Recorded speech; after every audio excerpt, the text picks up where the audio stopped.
Welcome to another Manifest Actual Play live stream. Before we get started with any recaps or anything else, I'm going to hand it over to Addie for some announcements. What do we got? Hi. So we have a couple of announcements. The first one is that if you have not yet pre-ordered your copy of Manifest or kickstarted it, the pre-order store is reopened for a short period of time. So you can head on over there and grab your pre-order before you have to wait for the next printing, which will be question mark. So do that. The second thing I'm really getting really good at these announcements. The the second thing is that we are now Twitch affiliates. So if you want to support us and make the stream look cool and better, all of the money that we would be making from your subscriptions, we will put back into the stream. Um, get us cool art so none of us not all of us have just blank walls behind us. Yeah. Though it is, I think, a fad that is cool. And also so you can hit the follow button and also the subscribe button, which is somewhere up top. I never know what direction. Yeah. It's right there. It's The other above Kinsey. Also, if you follow us tonight, you'll have a chance to, at intermission, put in for our giveaway, which is some super duper art for Manifest of some of the critters that you'll find in our core book. These prints are signed by the artist, the wonderful Crystal Sully, who has just done, as you can see, Tommy showing you, some amazing art, and we are so just like blown away by her, and we love her Last so one almost much. killed me in the first episode. Yeah, it did. So you'll have a chance to win those prints. Everybody who puts their name in one time, or not the name, the code word, which we'll be revealing later in the stream before the intermission, will be entered for one entry into getting these super duper prints, and we'll mail them out to you. You have to be, unfortunately, in the United States or Canada. Sorry, I know, but Ship and be hard. yeah. So sorry to those of you who are not in North America. I guess then I'm forgetting a lot of other places, Canada or the US. We will try to widen our availability for those in the future. And then our, I think, final announcement is that GM Styles is coming back next week. GM Styles is a show starring me, Addie Gia, your favorite Addie Gia, and I sit down and answer your questions about GMing in general. I've been running games since for a very long time, like really, really long, and so I talk about my experience and answer your questions and talk about new and hot news that's going on in the RPG arena. I'm going to be talking about the new Critical Role / Wizards of the Coast Wildmount book that's coming out on Tuesday. I have a copy, and I'm going to be looking through it and telling you what I think and how you can implement some of that hotness into your game. And that will be Thursday, next Thursday, at 8. And if you follow us here, you'll get a notification when we go live. And I'll give you another reminder next week. But I think that is it for announcements, unless, Tommy, you have something else. No, just to clarify how the giveaway is going to work.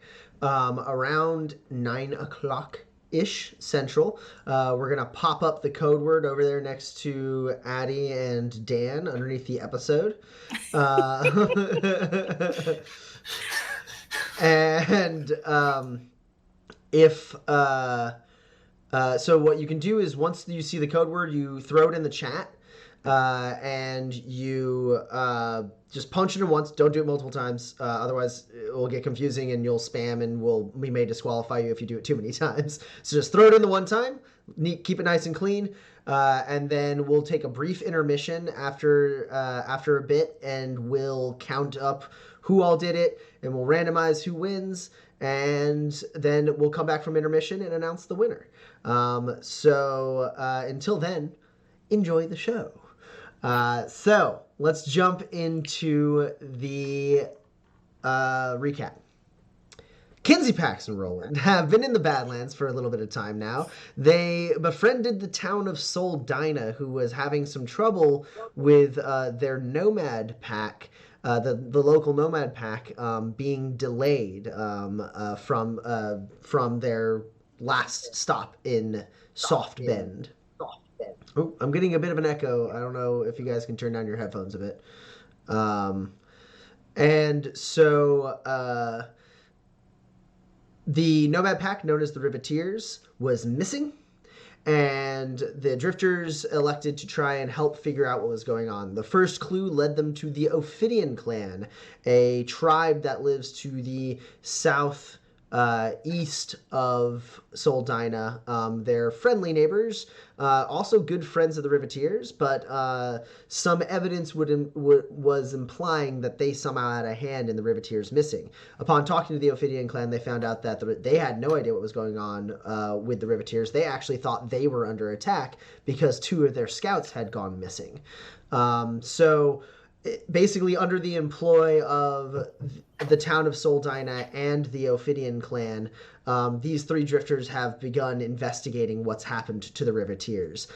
Their first real clue came in the form of some other nomads from the Cloud Cutter pack, who were trying to offer their services to Soldina, since the Riveteers were nowhere to be found.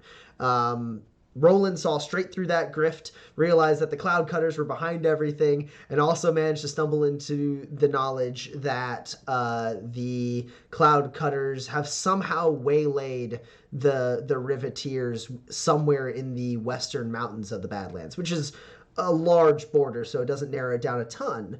But after a little bit of a dust up with some of the Cloud Cutters, these 3 drifters found some evidence that there's something going on with the Cloud Cutters in a specific part of the Copperclaw Highlands, due north of the town of Red Post.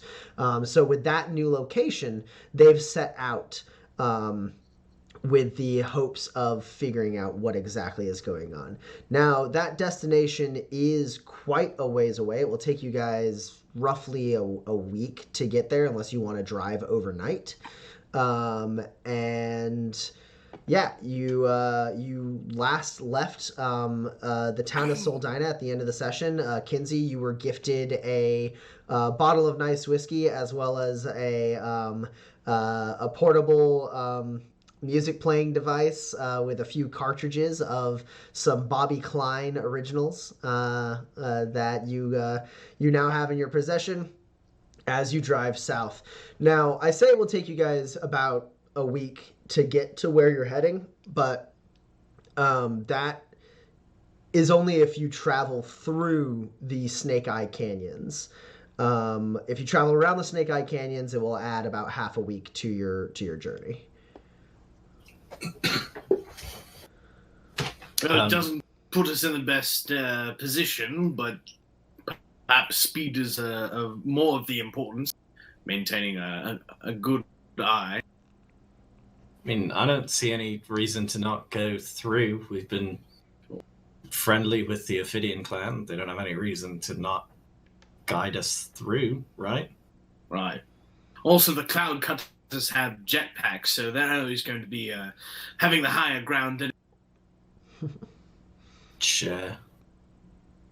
Also, I'm very curious about what's happened with Sky and the Snake Eye Canyon curse disease.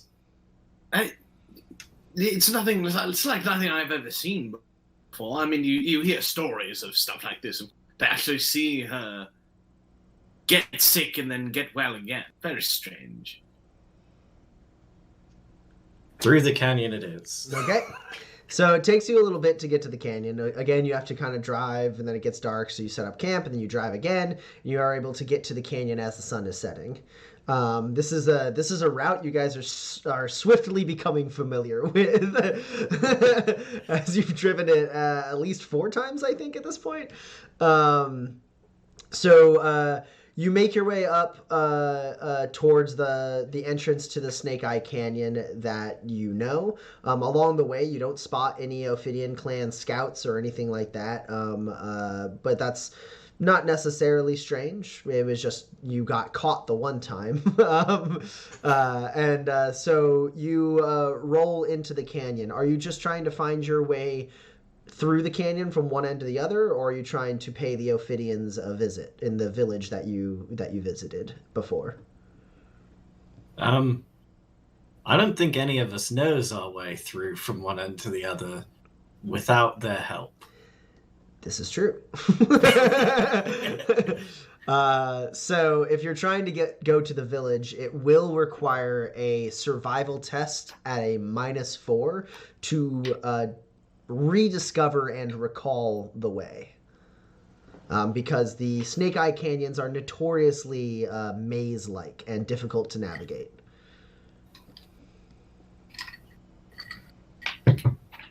Kinsey, could you do you remember how to? It kind of all looks the same, right? Well, you know, I'm somewhat of an experienced traveler, and that's one of my talents on my sheet. So I do get a +2 to recalling aspects of nature, and then I also have a survival kit, and that's an extra +1. I think I could probably figure it out. So you're rolling at just a -1, Kinsey, because your survival kit, you kind of like use like some of its cartography settings to like make kind of a digital imprint of the landscape. So you're pretty sure you have a decent idea. Also, Pax, since you are driving the car, you've operated a vehicle for the first time in a session. Go ahead and roll a fuel test. We'll see how you guys are doing on fuel. It'll probably be fine. You know what's important? No matter what, you have enough fuel for this session. Yeah. Well, I do have a bunch of fuel cubes, so. Oh, then yeah. But I'd like to not use them if I. This thing's made of gas. No, I unfortunately this one's about to be empty. Okay, so you failed your fuel test? Yeah. Cool. So right now, since you have a fuel cube in your inventory, you could expend one of those and you're good. Or if you want to wait until the end of the session, you can do that too. Basically, if you don't put fuel in this car before the end of the session, at the end of the session, it stops. Or truck, specifically. So, Kinsey, what did you get on your survival test? I got 3 hits on my survival test. Okay. So yeah, Kinsey, no problem. You understand. You remember the way, even though it was like the middle of the night and you were being guided. You remember the way. You drive for a bit, and then you get to the part where you kind of have to go on foot. So you kind of are able to park the truck. All of you hop out and make your way up towards the Ophidian village. That's kind of in like a hollow part of one of the cliff edges, like this kind of like wide cavern area. And sure enough, you go up, you see the town kind of like that same long road, all of the torches that were lining that kind of path to the central like area where the well is, all of those are unlit. And as you kind of walk into this area, you actually notice it's extremely quiet. There's no one, you visited in the middle of the night, and even then you saw like a couple people who were like peeking, and they have been alerted to your presence or anything, but it's still relatively early in the evening. You imagine there would still be a couple people around. Like, it's getting dark, but like none of there's no like torches lit in any of the like windows of the stone homesteads that are carved into the walls of this little cave. It seems completely deserted.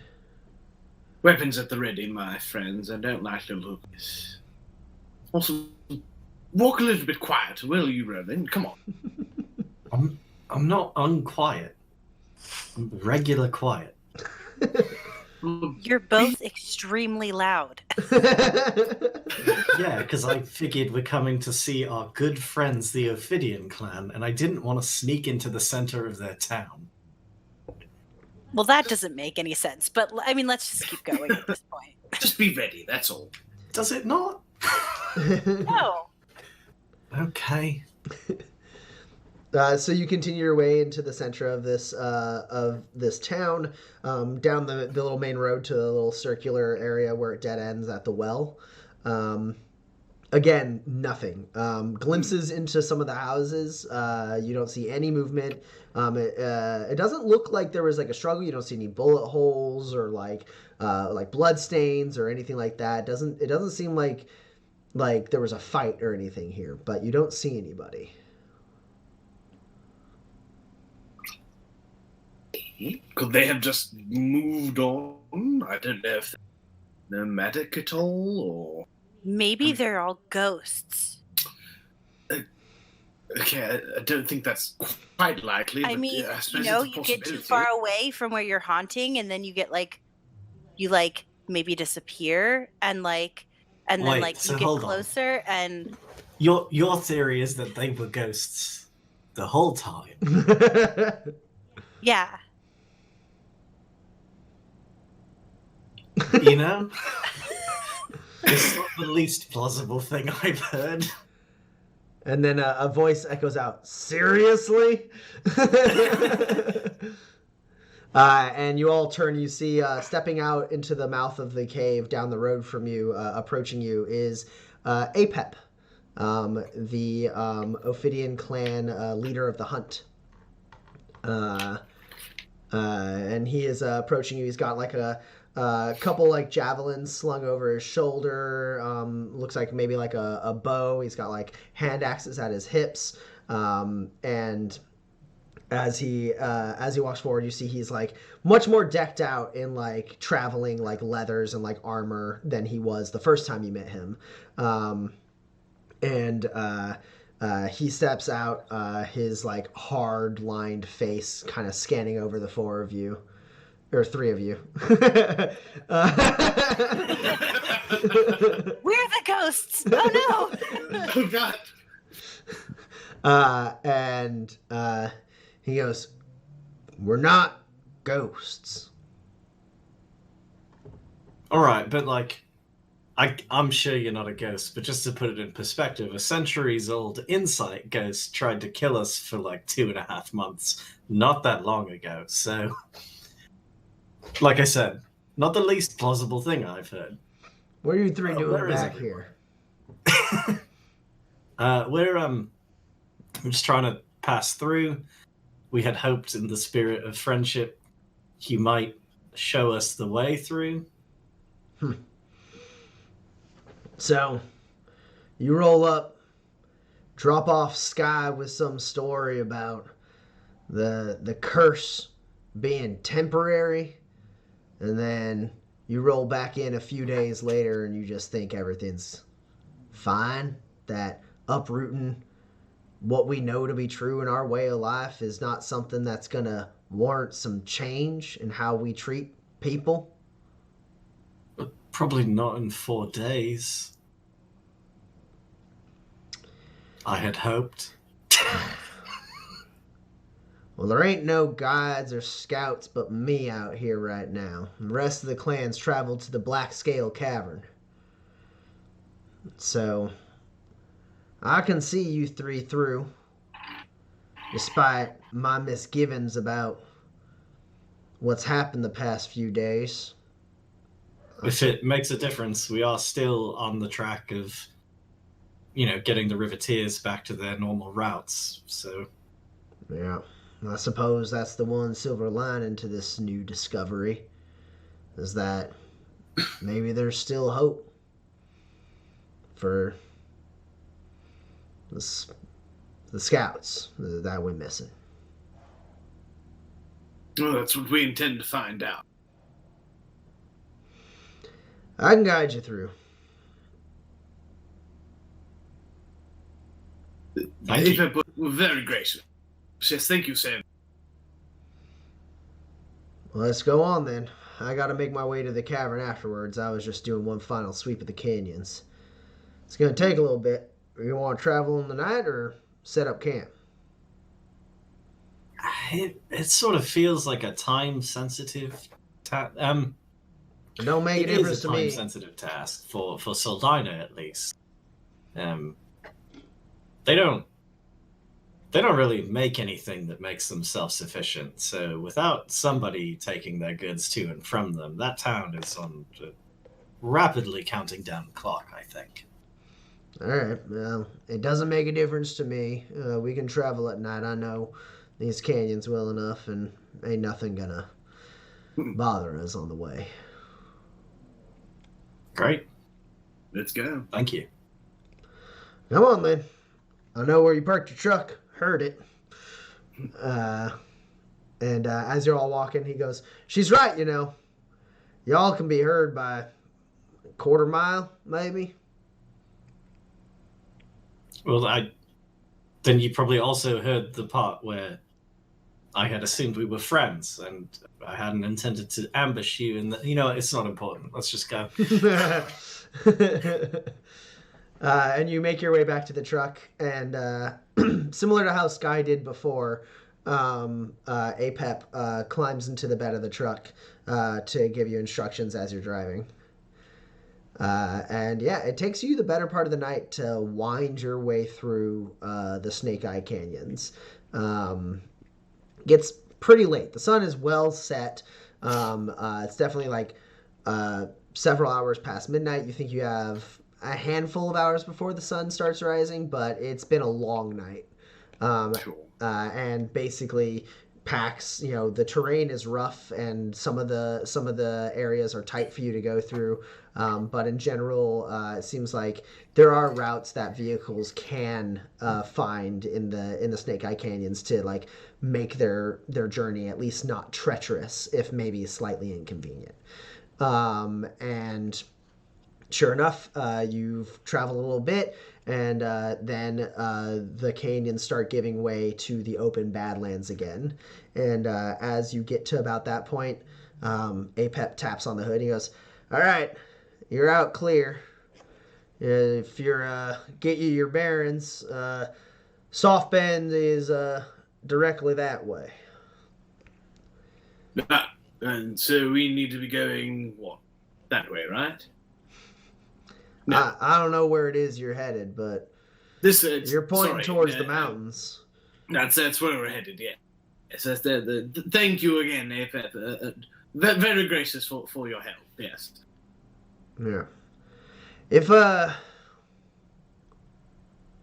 you find the scouts and they're no longer with us, we burn our dead. If you could. Of course. Absolutely. I hope it doesn't come to that. Yeah, me too. All right, well, I gotta go commune with the rest of the tribe, and we need to see what the future holds for us, I suppose. Good luck. I hope it goes well. And as he gets off, he goes, "You are welcome back in Snake Eye Canyon.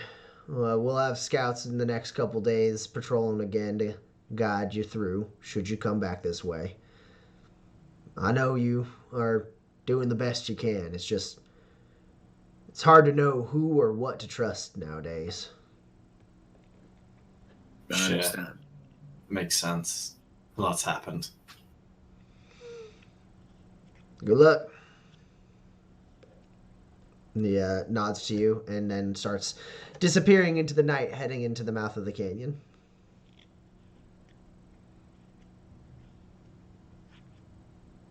You seem perplexed, Peg.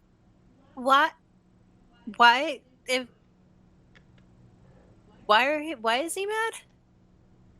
I don't think he's mad, really. I think sort of the bedrock of his the ideas he has about the world and what he knows to be true have recently been shattered.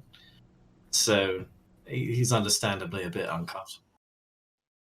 Also, his entire tribe was framed for murder, right? I mean, he's Nah, I don't think he the cares entire about tribe's that victim. so much. So You do. So he's not mad because Not with us, at least. well he seemed mad with us specifically. Right, you gotta understand that a lot of times a great deal of emotions can manifest visibly as angry. But what they really are is, upset or afraid or confused or recently lost a lot of money. I feel like that one might actually be. I think that's just No, that's a different one. My point is, his whole world has recently changed dramatically, and he still doesn't know how that's going to turn out. And that happened directly because they met us. Fair enough. But who knows? In a week, they might find out that they can go wherever, and also they'll continue to live to be like 130 and be able to bench like 400 pounds or whatever. Okay, it's weird. It's weird. It's weird to be angry. So We're on our way down. Wait, no, hold on. I just spent that whole thing was explaining that he's not angry though. yeah, no, I know. It would be weird if he was angry. Okay, great. So do you set up camp here? Or it's you only have a few hours before the sun starts rising. It's been a long night. You could try, traveling through the night, go through the day, and then rest up at next sunset, or you can What if set we up just camp took here. like a nap? What if we took like didn't set up camp totally, but like the last couple hours of the night just sort of slept in the car or whatever? Or do you guys want to do the whole thing? Get a good. Actually, I do think the rest of the road ahead is going to be less challenging than this, and so maybe we take a good full rest here and then drive on through, straight on the rest of it. Makes no difference to me. I mean, I'm a bit of which is a talent that I have. I get an automatic hit on fatigue. See, I'm remembering the last time I didn't sleep and I felt extremely close to death. Okay. I don't know if that was really true, but it felt like it. Okay. Well, we'll just set up camp. It's fine. Sure. Okay. So you set up camp for the night. Any of you who have injuries, you can mark tally one more rest towards the recovery of that injury. If you have enough recovery nights that matches the class of the injury is gone, you can erase it. You set up camp for the evening. You rest up. You wake up a little bit after sunrise, feeling pretty decently rested. You're able to pack up your camp, climb into the truck, and drive on south. Excellent. Kinsey, are you fiddling with your music player at all, or is it? Are you respecting Roland's wishes not to listen to it? Yes, no, there's not much that Kinsey does respect, but that would certainly not be one of them. Kinsey's going to probably hang out in the bed of the truck. He's got his little player, who turned up probably as loud as it goes, playing the best of Bobby Clark. A little tune called My Horse Don't Need No Water in the Badlands, because he drinks the blood of my enemies. At least I think that's the title, because that is the entire chorus. So yeah, you're listening to that as you go, and then the cartridge has to loop, and it starts up the first song again. It's Badlands Road, take me home to the place I belong. Markham's Landing, Lakeside Mama, take me home. Badlands Road. No, Where is this Badlands Road I've heard sung about so much? I haven't seen a whole road for a day. And yeah, you keep driving, the sun starts setting, and then Kinsey sticks in that same cartridge again, having all the other ones have played through. And again, Badlands Road, take me home. There's 80 minutes of music that we have. It's a 7-day drive. I also think that Kinsey has cycled through all of the favorite, and that one he probably plays 3 times as well. You're like, you have 4 cartridges, so you do that one, another one, you go back to that one, and then do the last one. Nice. Yeah, so it's actually a relatively easy drive for at least the first few days. So I think what we're going to do is we're going to have the 3 of you do a good old-fashioned shoot the shit. For any of you who have not watched any of the previous streams, shoot the shit is a mechanic in Manifest where while drifters are camped up for the night or traveling long distances and it's just them and the road and them and just them, they have to talk and possibly bond, maybe get on each other's nerves, or maybe learn a little bit about each other. Yeah, let's each of you picks one other drifter to be your target for this shoot the shit, and we'll see how you guys get along during this road trip. Target is personality +4, right? Yes. Good. I think I became best friends with Kinsey last time, so I guess I'll do best friends with Pax this time. And hopefully it goes better for you. Alright, so Roland's picking Pax. Pax, who are you picking? Kinsey.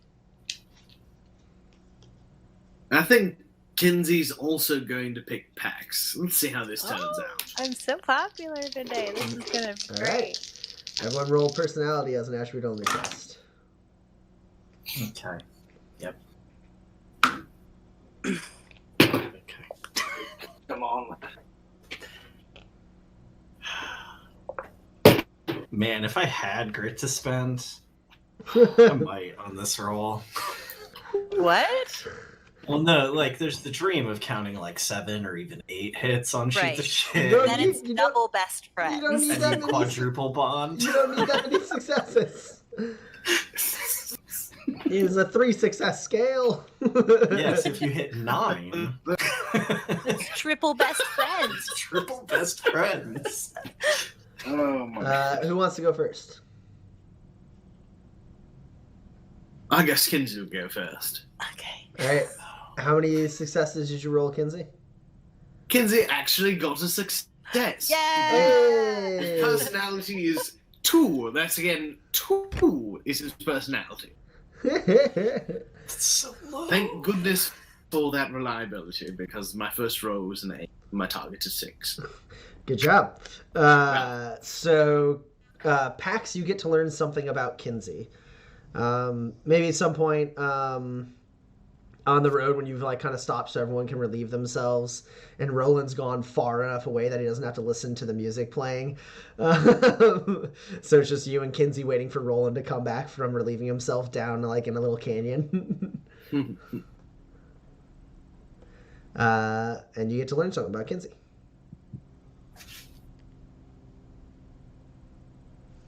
So Kinsey, So Pax.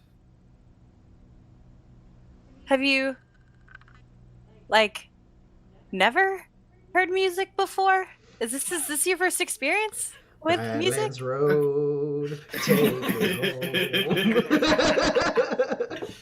It's not my first experience with music, but I do so love this little contraption, I'll tell you what. And I'm actually quite the fan of Bobby Klein. He's got some, his lyrics are just so relatable, you know that? As a bit to myself, I must say, it is my music. Markham's Landing, There's something. Lakeside There's something. Mama. What type of music do you usually listen to, Pat? I can't think of any other music. Me either sometimes. It just gets stuck in your brain, doesn't it? Take Oh me yeah, home. it does. It gets really stuck in Badlands there. Road. So I'll tell you, this young man's going to be This young man's gonna be what? You cut out there. famous son. Yes. he's definitely going to be something. Any chance we get to listen to any of the other cartridges today? Can I at least let this one play out? You know, I need 2 hands for driving, so sure. Thanks so much. Of course. I want you to enjoy the trip. It's a tough. Landing, Lakeside Mama. Badlands Road. I can feel it in my head. I can feel it in my head. Kinsey, take a grit. Because I know you're a good singer.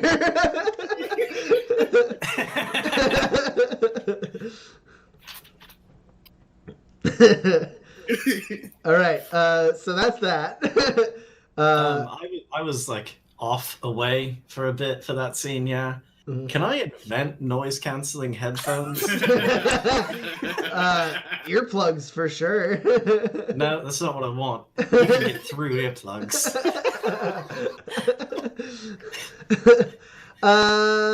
Maybe. Go ahead and roll technology at a -4. Does my Omni tool help here? Yeah, absolutely. I forget.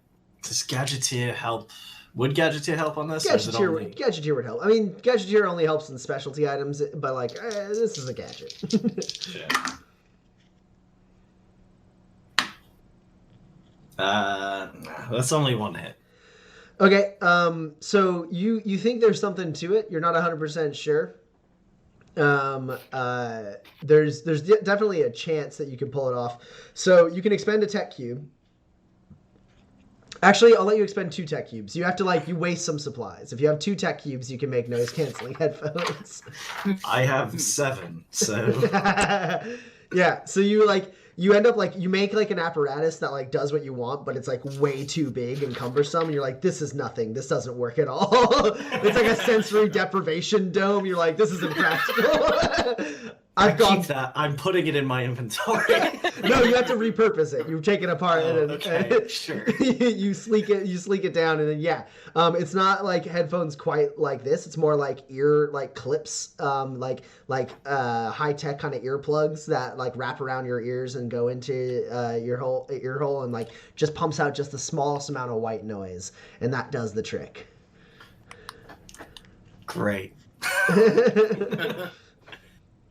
So it's not perfect. You can still kind of hear stuff, but it definitely brings it way down. Someone talking to you would have to shout in order for you to hear it. But if a gunshot went off next to you, you would still hear that.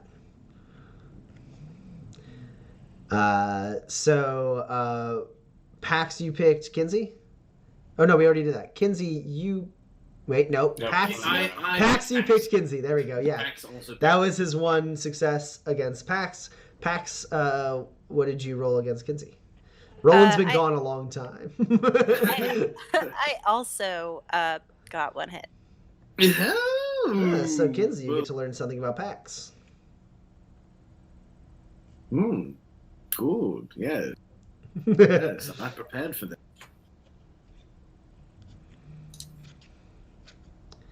Yeah. All right. All right. Well, he's sure he's taking his time. Do you think he's all? I mean, I'm not going to check on him. Yeah, he's probably fine. We would hear him shout if there was an issue. Well, I guess that's fair enough. I mean, do you think I should? Why wouldn't you? Wait. Do you think I should? No. He's probably fine. Not worried about it. Yeah. What? Man, Seth, you're having a lot of connectivity issues. It's you're very, very choppy. At least for me. I don't know about for everyone else. Yeah. All right. I sent you a couple suggestions in the chat just so you can take a look at that. I'll let you troubleshoot your computer a little bit. We'll skip. You can have your scene with Pax a little bit in a second. Roland, how many successes did you get? 4. And you pick Pax. Yeah. Okay, so a little bit further down the road, Roland is. You've noticed Pax. Roland has little devices like clipped into his ears, but he doesn't seem as bothered by Kinsey's music at this point in time as you're driving.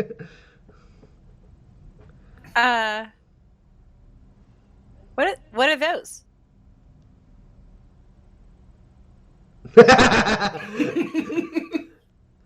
Roland.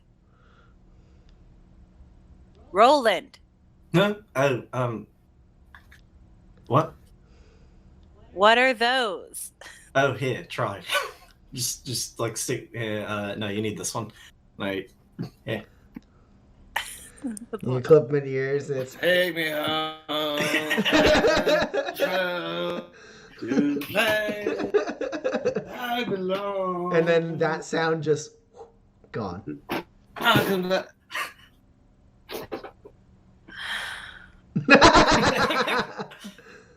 That's nice. That's nice. Would it take one more tech cube or 2 more tech cubes to make another? I think one more now that you know the design. Great. Yeah, so I hand you that one, and then I figured these are sort of the prototype, and then I figured you also need a pair. Oh, awesome. Thank you. I probably shouldn't while I'm driving, so I really want to. Why shouldn't you while you're driving? Jetpack attackers from the sky? Kinsey's in the back. He'll see him. My horse don't need no water. It only drinks blood of my enemy. I'm Bobby. Okay, baby.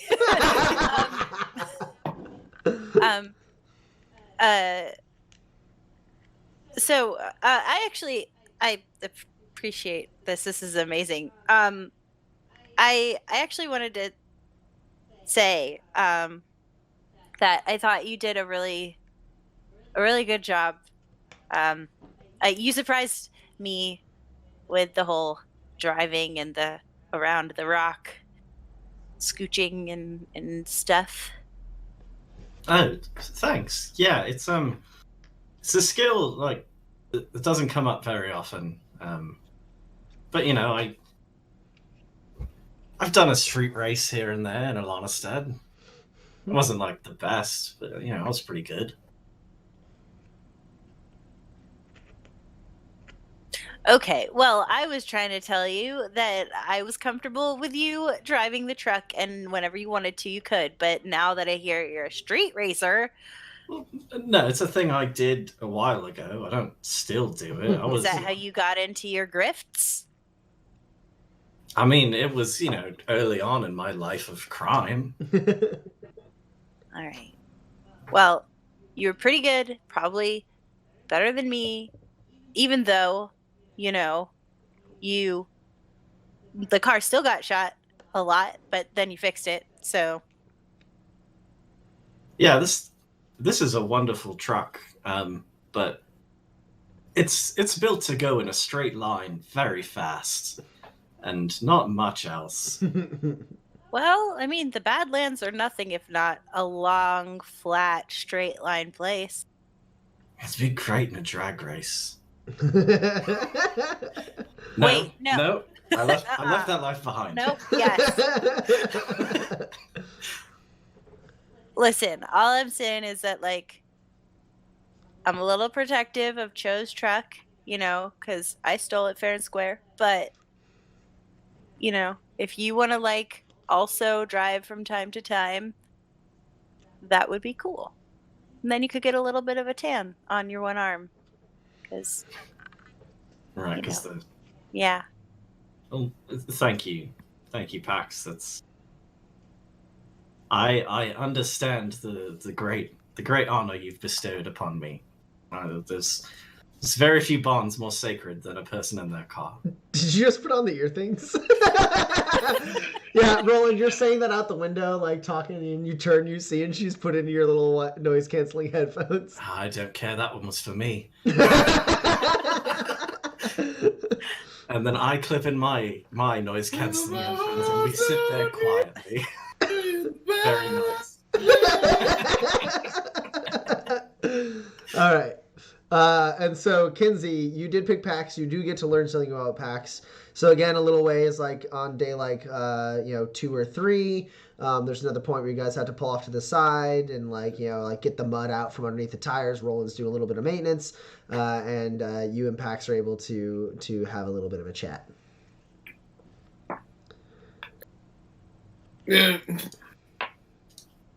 Pax, I don't know if we've talked about this yet, but you aren't the most comfortable with death and murder and that sort of thing, are you? No. I mean, you're a big fan of maiming when the time is right for it, or hurting or incapacitating otherwise. But it's the killing that you seem to have an issue with. Is that correct? I mean, I don't. There's a lot of stuff you can come back from. You can't, unless of course you're Rufus, you can't come back from being dead. So, I don't think that it's right to make that choice for people unless they give you no other choice. But that would just be up to your own interpretation. I mean, because there are a lot of ways that a person can hurt or subsequently kill you by their actions without actually putting you in direct danger, like you having a gun to your.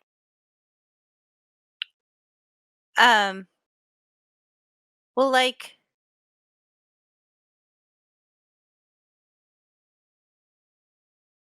yeah. I guess I don't know. I guess like the thing is like, sure, you might like hurt somebody or whatever if you have to, and then you can get away, right? And it's like then you're safe and they're far away, and most of the time if you can hurt somebody enough, they won't come after you a second time. And like it'd be better if you didn't hurt people at all, like breaking in and taking people's stuff. That's like way different. Or like if with Roland, like convincing people under a fake story to give you money, like that might like hurts people, but it doesn't take away their like whole option. There's nothing left, right? If you kill somebody, that's it. That every decision they might have ever made is gone. I suppose I understand your point of view. I guess my question is, if I don't adhere to the same moral code, is that going to be a problem for us in the future?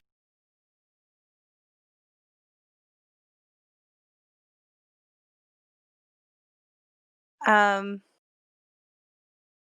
hope not. I don't know. What makes us different from the dead man's gang other than the fact that they're dead now, if all we're doing is running around and indiscriminately killing people? Like, killing Well, in, like, self-defense, sure, but, like, rolling up on somebody and then, like, so we could, like, take their stuff or something and then, like, shooting them so they don't come after us, like, that's not okay. no. That's Like, murder is those are not two okay. different situations. Yes. Well, murder is not okay. Just it's one of those words. You see what I mean? I hope there doesn't come a day where I believe that I have to kill someone for our safety or for my safety or for your safety, and have it turn out that you wouldn't have done the same. I wouldn't want that to cause a rift in our relationship, you know? Um, well, I mean, I guess the question is always, can something else be done Mm. first, right? So, like, if you're gonna shoot somebody first, then, like, that could result in a problem. But, you know, I guess it's situational. Like, if you're killing somebody because they're gonna, like, kill us, like, there's not much around that. But, like, I don't know. I don't know where the line is. It's just a feeling. And, it's like a sense of, like, how do I preserve this person Mm. while it while still getting away, you know? Yeah, I guess. yeah. I'll try to keep that in mind, I suppose. All right. It's closing at 9 o'clock, so I'm going to go ahead and put the giveaway code word right up there. There it is. Giveaway code word is Drifter. So drop Drifter in the chat if you want a chance to win some super cool prints signed by Crystal Soley. And I'm going to keep that up. We're going to keep going for a little bit, in about like 10, 15-ish minutes. We're going to wrap it up. That way anyone who's coming in right at 9 because, they couldn't make it before then, or anyone who's still waiting for their follower, following the channel to allow them to post in the chat, definitely give them a chance as well. And also, all of you players, you can take a grit for excellent role playing. Nice. Grit. And yeah. All right, cool. I see some people dropping Drifter in the chat. Sweet. Yeah. All right, we're going to keep going for a little bit longer, then we're going to go into intermission. So you guys continue on your way, following the curve of the mountains from a slight distance to stay on the kind of even terrain as you start making your way towards the part of the mountain range that you want to go to. You still have a few days left of travel, but one thing that you notice as the day is winding down, first, your plan was to drive for the first 2 days to kind of drive overnight, right? Mm-hmm. Cool. So I'll have everyone go ahead and roll an Endure test to resist fatigue. Kinsey, since you have a survival kit, you could roll survival if you like, to kind of push through the night. Just kind of like sleeping in the moving car, taking naps when you can. The road is bumpy, so it's hard to get like a good night's sleep. Question about my survivalist talent. Does do the hits I get on this stack on top of the one automatic hit I get to fatigue? Yep, yeah, you get one automatic success, and then any other successes you roll just add on top. So you've already rolled one success, but without having to roll dice. Understood.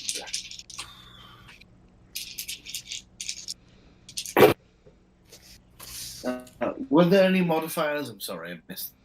No modifiers on this one. The headphones don't give like a +1 or a 2. I have slight assumptions that Kinsey might turn off his music when he goes to sleep, but maybe not. Sure, but I'm trying to sleep when Kinsey's awake. Kind of washes out, right? Because then it's also like a tight, confined space. All right. How many successes did everyone roll? Just the one. Okay, Roland got 1. I got 3, but I can spend grit to get 4 if that would help me. Don't do that. Cool. Pax, you got 2? 2. Okay, so Roland, you do take 1 hit point damage. Oh, okay. That's fine. That's fine. You're feeling like, it's like you can't quite get to sleep. It's like the music is playing. Even though it's like super, super muffled and very distant, like it's like once you try to close your eyes and fall asleep and you close out all your other senses, your ears just kind of pick up the sound of it like through the white noise, and you're like, no. So you're only able to like go to sleep in the instances where Kinsey is napping or when he's changing cartridges. The one that Kinsey plays is labeled Bobby Klein Crooners. And so Roland, you take 1 direct hit point damage, and that is that's the night that you drive overnight. And then as you get through like near the end of day 3, and the sun is setting, you've been awake for a little while. You're all feeling pretty tired, but you're pushing through admirably.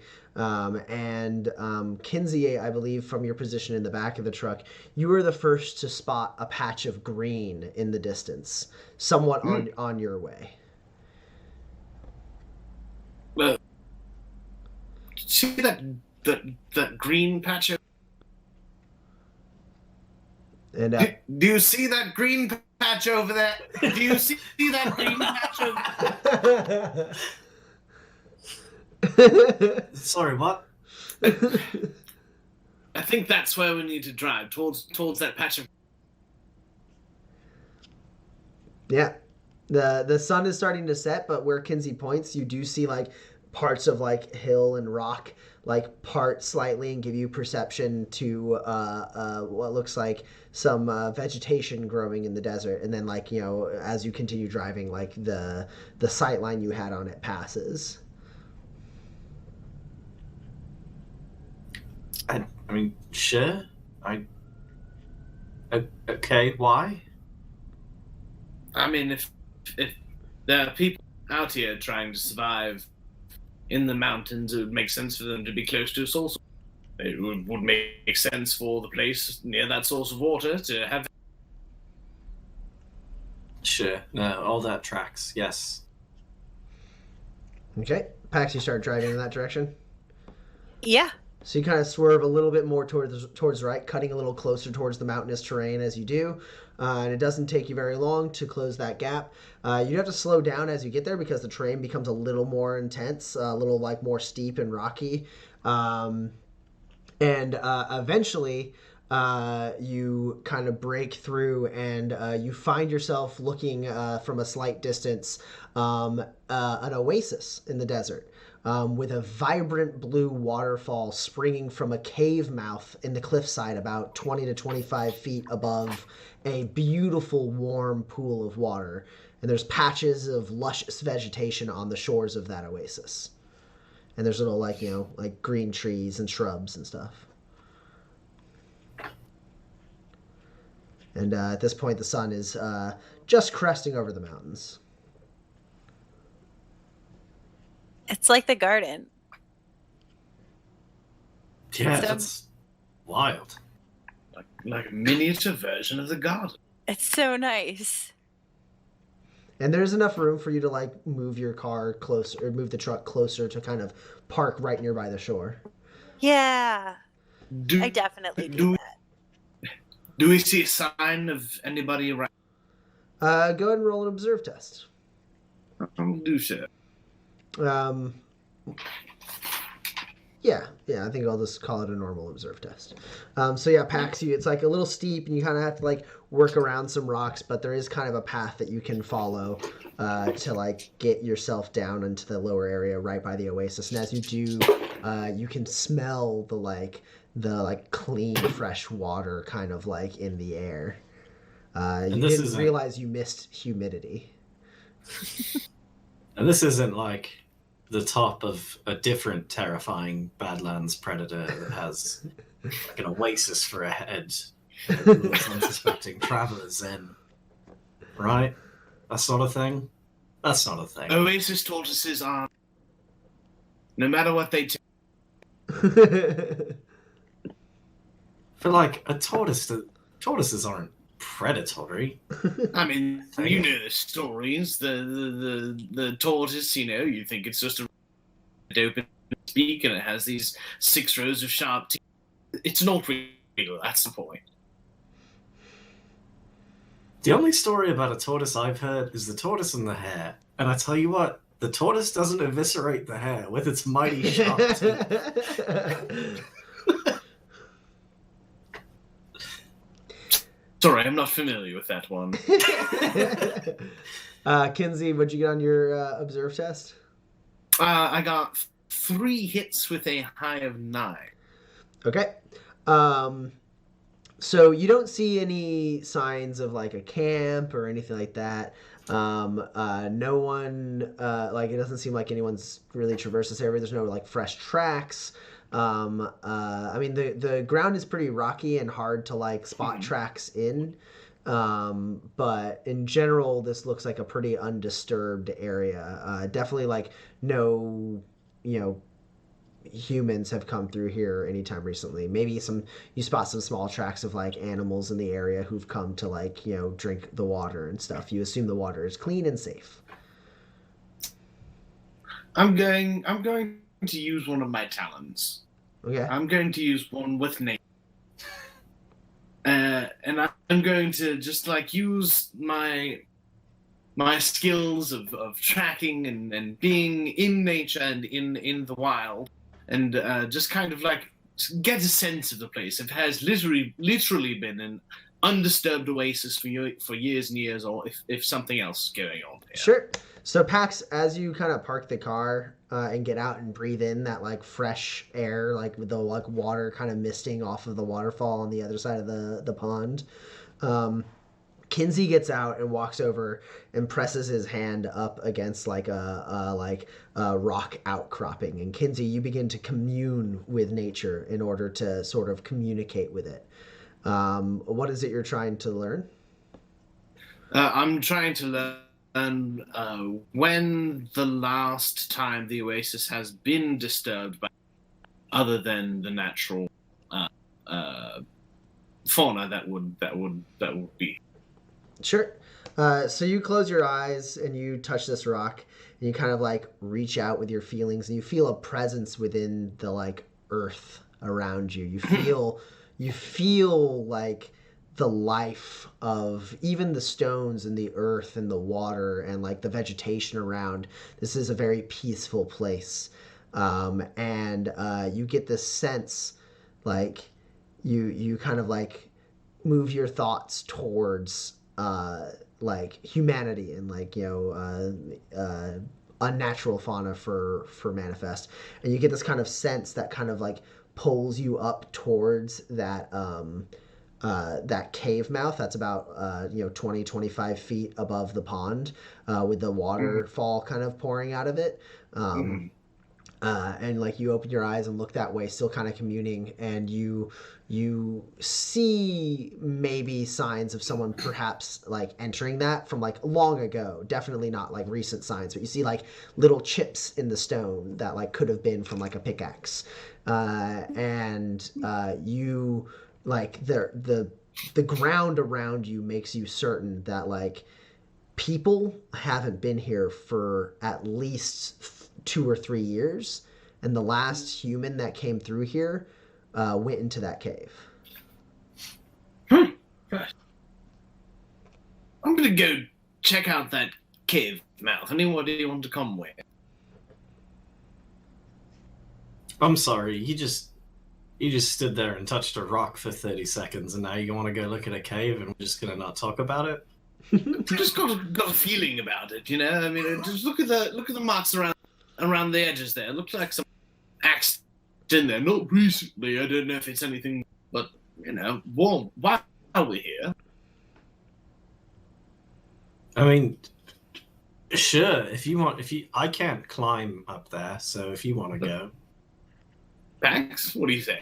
good luck. Pax, you'd have to get into the pond to get a good angle on that water on the cave mouth. Yeah. Yeah. Okay. You wouldn't be able to easily get to it from the shore. You'd have to wade into the pond, and then climb from there. Yeah. Is it deep enough that I have to swim? Maybe in the center. Yeah, underneath the waterfall.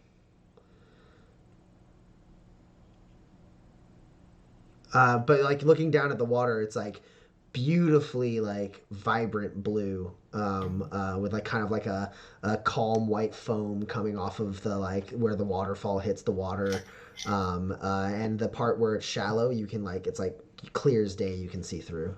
It looks really nice. Yeah. No. Well, I can go in. I can go in. Well, all right. Can you keep an eye on the truck, will you, Ronan? Okay. Yep. And don't forget. So you guys wade into the water. It is like a perfect like warm temperature. The sun like has heated it throughout the day. It might be even coming from a hot spring inside that cave mouth. It's just this nice like pleasant warm, almost like a hot bath temperature as you wade in. And you see like the stones at your feet like parting and like sparkling, and you make your way to the point where you can. I assume you're using your grappling hook packs, or how do you guys plan on climbing up this thing? Yeah, probably my grappling hook seems correct. Cool. So you're able to kind of get in. Pax, you get to about like chest high in the water, and your grappling hook stabs into like just inside the mouth of this cave, and hooks into the stone, and you get a nice good tug. And you and Kinsey can use that definitely to climb up. You kind of have to work a little bit to not just climb up like directly underneath the waterfall.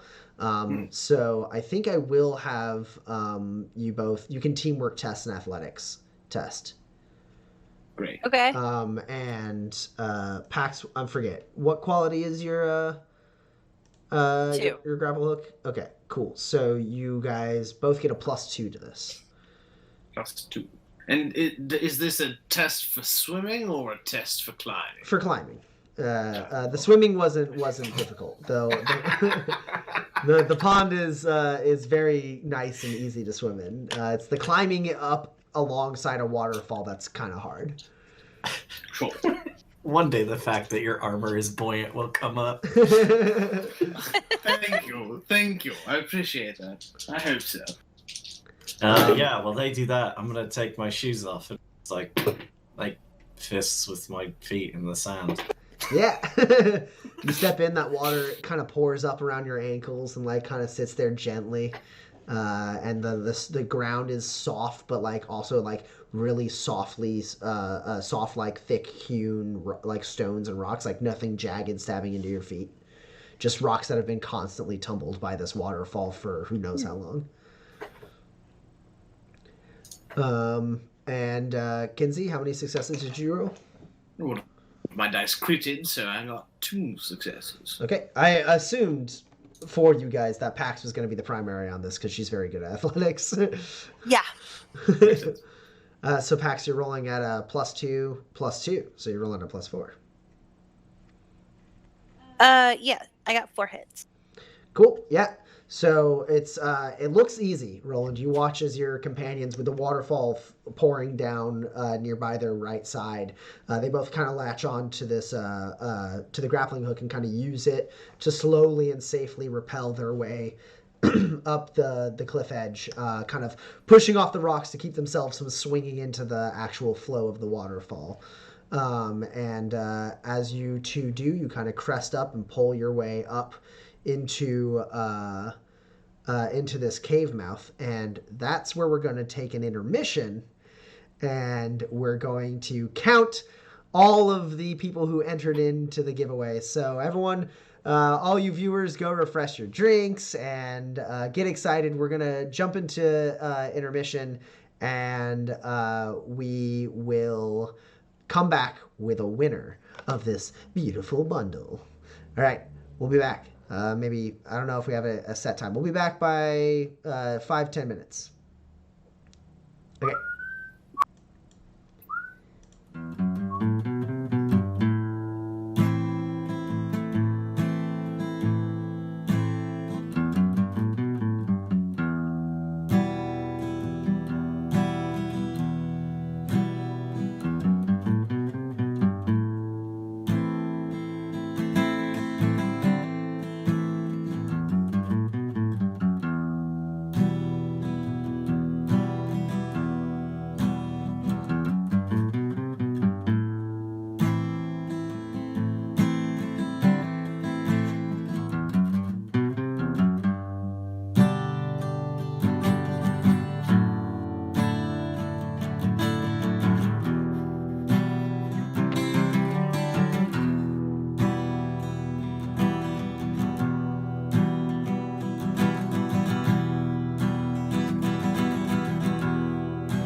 And we are back. We are back, and we have determined randomly the winner of this beautiful bundle of art signed by Crystal Sully. And the winner is Lord Gizmodian. Congratulations, Lord Gizmodian. Long may he reign. Lord Gizmodian, congratulations. Either shoot us I don't actually know if you can send a message directly in Twitter. I didn't look into that yet, but in Twitch. You can send us a direct message on Twitter. You can email us at manifesttherepg@gmail.com. All we need to know is, where do you want us to send these beautiful things? Where do they go? They're yours now. Congratulations. And also, if you're in our Kickstarter Discord, you can send us a message there. Yeah, if you were someone who backed the project and you're in the Discord, shoot me a message.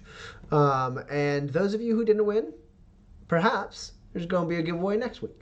So, so keep an eye on social media. Maybe there's going to be some more stuff coming out. Congratulations again, Lord Gizmodian. And with that, let's get back into the actual play.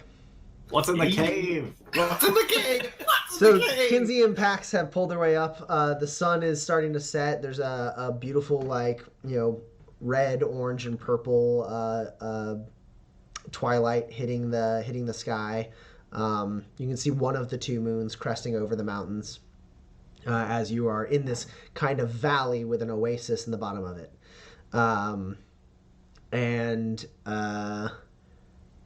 Kinsey and Pax, you crest up into this little cave. You see the stream of water pouring out into the waterfall. There's actually a little bit of a space where you can walk on either side of it inside the cave. The cave mouth is actually less wide than the interior of the cave. Not by a lot, but by a little.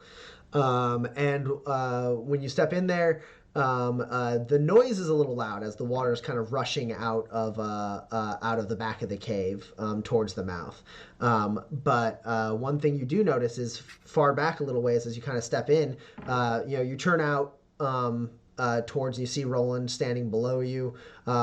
Looking down into the pond, you can see if you actually jump directly down, it's deep enough that you could, maybe do a dive into the pond. And you can see just like the vegetation kind of swaying at the edge of the pond below you, and then like the curve of the valley up towards the mountains, and the clouds kind of wisping around the mountain tops, and like the ring of the asteroid belt kind of cutting over the horizon, and the stars starting to gleam out. It's actually a really pretty view from this cave mouth.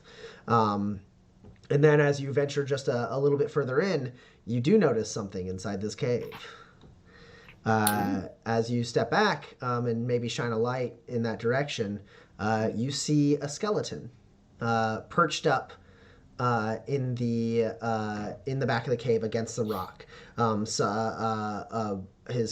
The skeleton's clothes are torn and tattered and worn.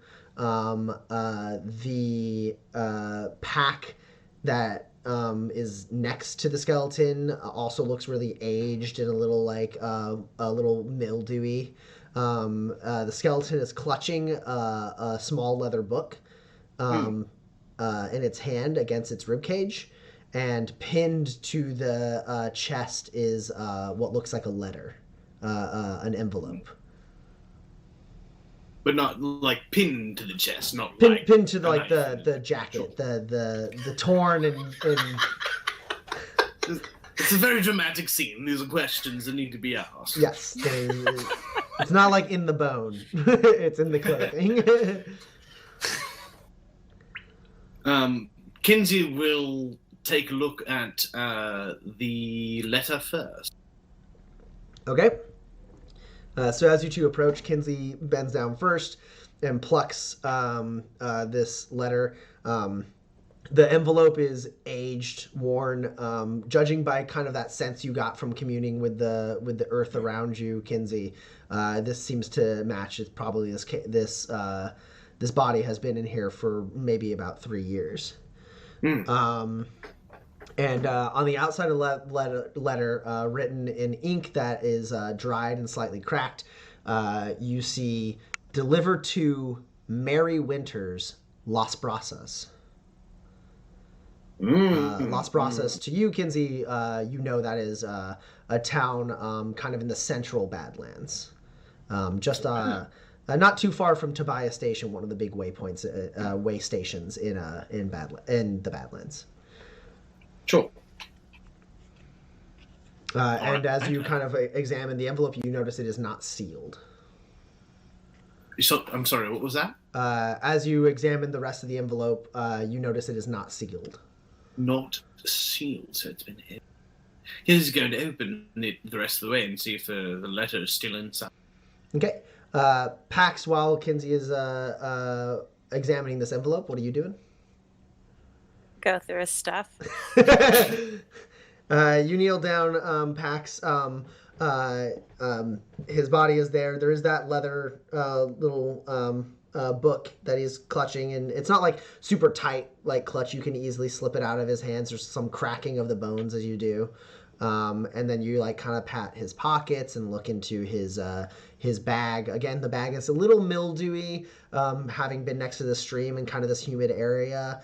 But you're still able to like undo the clasps and fold it open. Altogether, Pax, you find he has quite a few things with him. He has perched up, tied to the pack, is a poor quality medium firearm. Also, on his hip, you find a poor quality light projectile, like a hand crossbow. You also find enough stuff to put together 4 machinery cubes and 3 tech cubes. You also notice there's no ammo to speak of. Neither of his weapons has any ammo. But you do find amidst his pockets and his pack 18 spurs, as well as a poor quality survival kit, and a surprisingly well intact, excellent quality retractable ladder and footbridge. Keeping that. So like there's this tube attached to the pack, and as you grab it, it's kind of like got like dust and mud and stuff on it, but as you brush it off, it seems like it was pretty well crafted. And as you fiddle with it, a little latch pops out the side, or a little handle pops out the side, and when you grab that handle and start turning it, it pushes. It's 2 tubes, I should say, pressed together, like almost like 2 map tubes. But as one of those handles pops out, you start like turning it. It pushes the other tube away, revealing, depending on what setting you have, a flat footbridge or a slatted ladder to allow you to traverse. And I don't think you extended all the way, but kind of getting a glimpse of it. This is not an extremely rare item, so you would guess this one goes probably like 15 or 20 feet. Okay. It also has like mag tech on the tubes to allow it to latch on to whatever surfaces you try. Very cool. How many tech cubes, machinery cubes? What did you say? I'm sorry. 4 machinery cubes, 3 tech cubes, and 18 spurs. And 2 tech cubes? I'm sorry. 4 machinery cubes, 3 tech cubes. 3 tech cubes. Got it. 18 spurs. Yeah, I got the spurs. Okay. Kinsey, as Pax is kind of fiddling with the retractable ladder and footbridge, you open up the envelope and there is a letter inside, and you gingerly pull it out and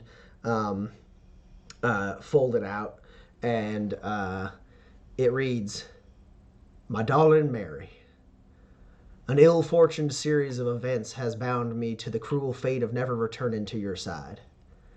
I write this letter in a desperate hope that a more capable explorer discovers it and delivers it to you.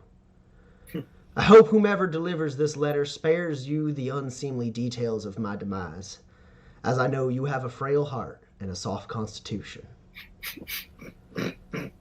I wish you to know that even in my final hours, the thought of your smile warms me the same as it has every night we've been apart.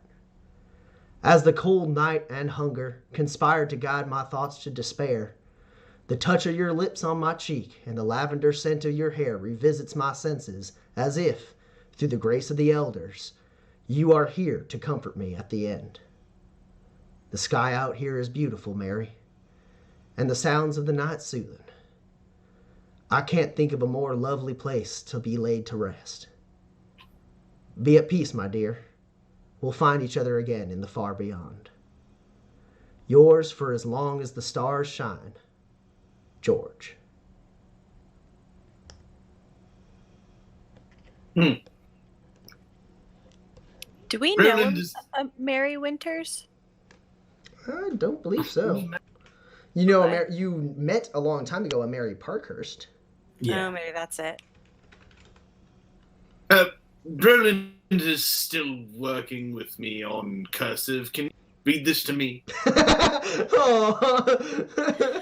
Yeah. Okay. And I'll read it. And we're like, George. How do you think he died? Can I glean any details from the skeleton? You check the skeleton, looking around, kind of like looking for any wounds or anything like that. He seems intact. There's no wounds, no fractures, nothing like that. He has all of his limbs, all 10 fingers. So nothing like that. Also, judging by the way he was laying, you think he went rather peacefully. Can I there's no limit on my one with nature talent, is there? No, there's not. You can just always commune with nature. I'd like to commune with the cave to see if I can get any more details about his death. I know I have to spare Mary the details anyway, but I'd like to know. Sure. So you reach down, you touch the ground around him, and you hear the sound of the water rushing by you, and the water kind of like permeates inside, and you kind of hear it and feel it, and like you feel its warmth, and you kind of follow the sound out and down. And into the growing night of this valley, and you hear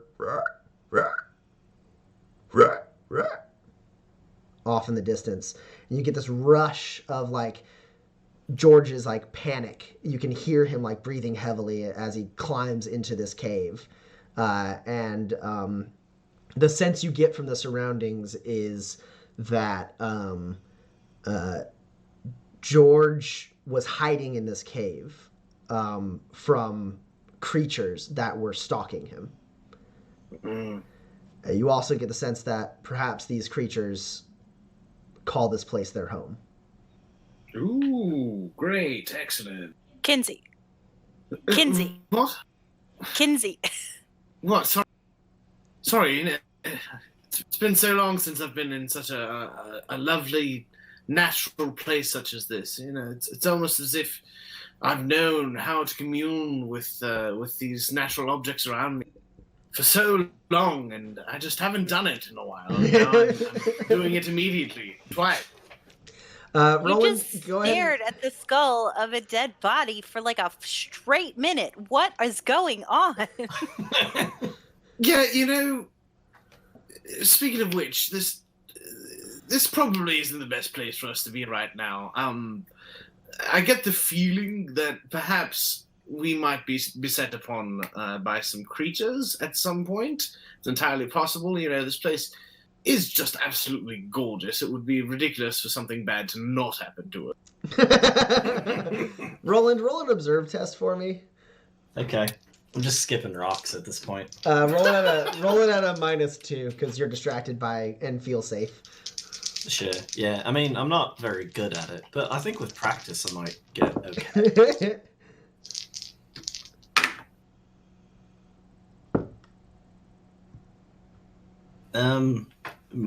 My highest is currently a 3, but that could change with grit if it matters. So my highest is a 5 actually. So God, okay. I'll spend 2 grit to just dunk on. I have a 12, which then explodes. Nice. It's just the 112. All right. So you have one net success? Yeah. Okay. So, Roland, you're sitting there, you're skipping rocks, you glance up towards the cave mouth, you skip some more rocks, you just, it's like maybe one skip and then bloop. And the other one It's tough because the waterfall makes the water not still, which I'm realizing is sort of the ideal terrain for skipping rocks. And as you reach back your hand with another rock, you hear movement to your, behind you and to the right. Just, some movement, like stones moving and, maybe some vegetation, being, twigs, creaking and snapping. I'll just slowly and carefully turn around and hope to God that it's a bandit or a band of murderers. Something I can talk to. Even a very intelligent dog that wants to eat me, I might be okay.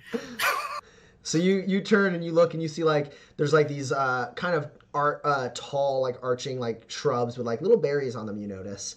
And you think that's where the sound came from. It's kind of a not expansive, but a wide thicket of these kind of tall bushes. And you're looking that way. You kind of take a couple steps forward, trying to hear for the thing again. And then you hear to your left another noise. Oh, you bastard. and as you turn, this long kind of spiked, I should say, it's kind of spiky, kind of rough appendage lashes out at you. And since you got one success, you will be able to roll a defense test here.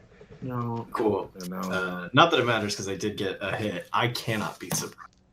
Nice. Well, that also matters. Yeah, sure. So. Are you unflappable? Wait. No, I'm ready for anything. Okay. Hodags are unflappable. I aspire to one day be, but as yet I'm not. You are up against a 7. Hey, I've got a 10. Nice. So you dive and shout as this appendage lashes out and whips around, barely missing you, and it pulls back and you follow it to a large, a brightly colored bird-like creature standing on 2 legs. It looks somewhat exactly like this. Wonderful. Oh, thank God. I thought it was one of the other ones. Me too, yes. And it was going to be so much worse if it was the one I thought it was. That's still terrifying. No, this is still quite bad. So there's the sharp razored tip of the lasso. So it pulls back, and you see this large feathered flightless bird standing. I don't know that yet. Well, but looking at the size of its wings, you're an educated man. You assume. It's got a razor sharp, massive beak that could take your whole head, and it's got large, thick black talons digging into the ground around you. Its feathers are kind of a fiery, red, orange with burnt ends type color, and it's got little splashes of purplish blue along its coloration. And its tongue slashes out, swings back in, right back into the beak, and then out of those bushes that you were approaching, another one lunges out. So we're gonna roll initiative. I will shout out as I dive. Pax, Kinsey, killer birds!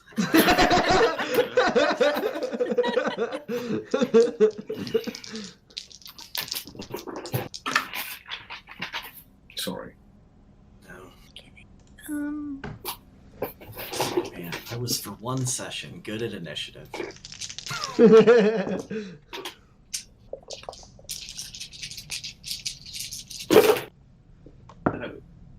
Oh, jeez. Come on. What are you? Ugh. This is the best initiative these things will ever roll. There's no natural reliability. Ugh. Wish there was. I always wish there was. Well, me too this time.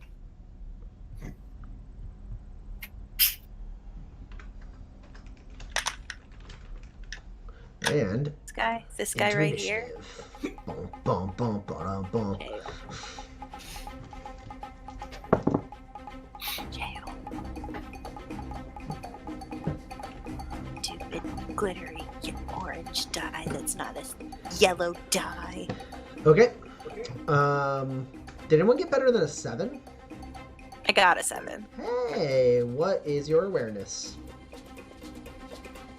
5? 5. Okay. Anyone get better than a 6? 5. 5.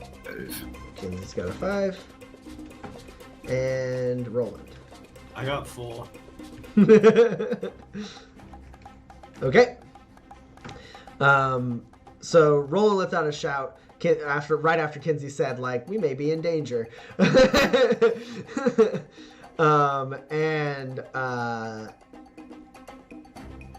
Roland, you get attacked 2 more times.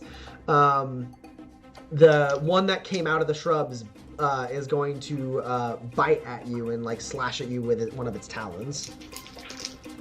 So it'll be two attacks coming from that guy right now. Oh no. It's a 6. Actually, its highest is a 5, so you're okay. Yes. So you stumble back. It bursts out like branches and leaves and berries flying around, and its beak snaps at you. And that's when you're like, "Killer birds!" as you stumble back and like manage to like shove the beak away right like after it snaps right in front of you. And then it's one of its big like muscular legs like reaches up and slashes down.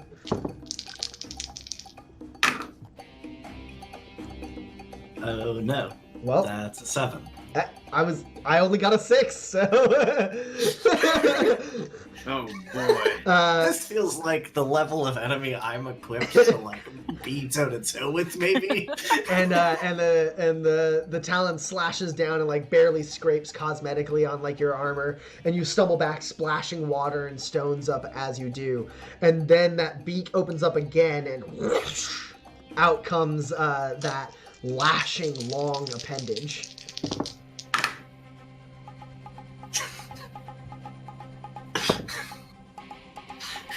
You're up against an 8. Alas, I have but an 8. So I will spend grit. So Roland, you can have a grit. Oh no. Just to. But I'll die then. Not necessarily. I'm gonna twist the knife. So you take 4 damage with no armor piercing. Oh, okay. Never mind. I'm fine. Yeah, I'll just take that damage to my armor. Okay. But the tongue lashes around, kind of wrapping its way up your arm and like digging into your shoulder. You feel it pressing down and yanking and almost popping your shoulder out as it pulls you in, and you are considered grappled with a rating 2 grapple. As it like kind of like pulls on you and you slide in towards that beak, and then the other one lunges out at you, and it is going to try and take advantage of the fact that you are grappled to take a chunk out of your leg with its beak. So you are at a -2 for all actions as you are grappled, and then additional minuses for being attacked multiple times. No, I know. This one actually only rolled a 2. So did you get anything? Hey, I only had a 5. There you go. So it reaches down, but like you kind of like stumble and get pulled, and like your leg kicks up, and it doesn't quite like get your leg. Instead, it kind of headbutts you and like pushes you back, and you kind of fall to the ground, being yanked up onto your feet again as the other one pulls its head back. And in that moment, right at your gut, another the second one's talon reaches down to try and gut you.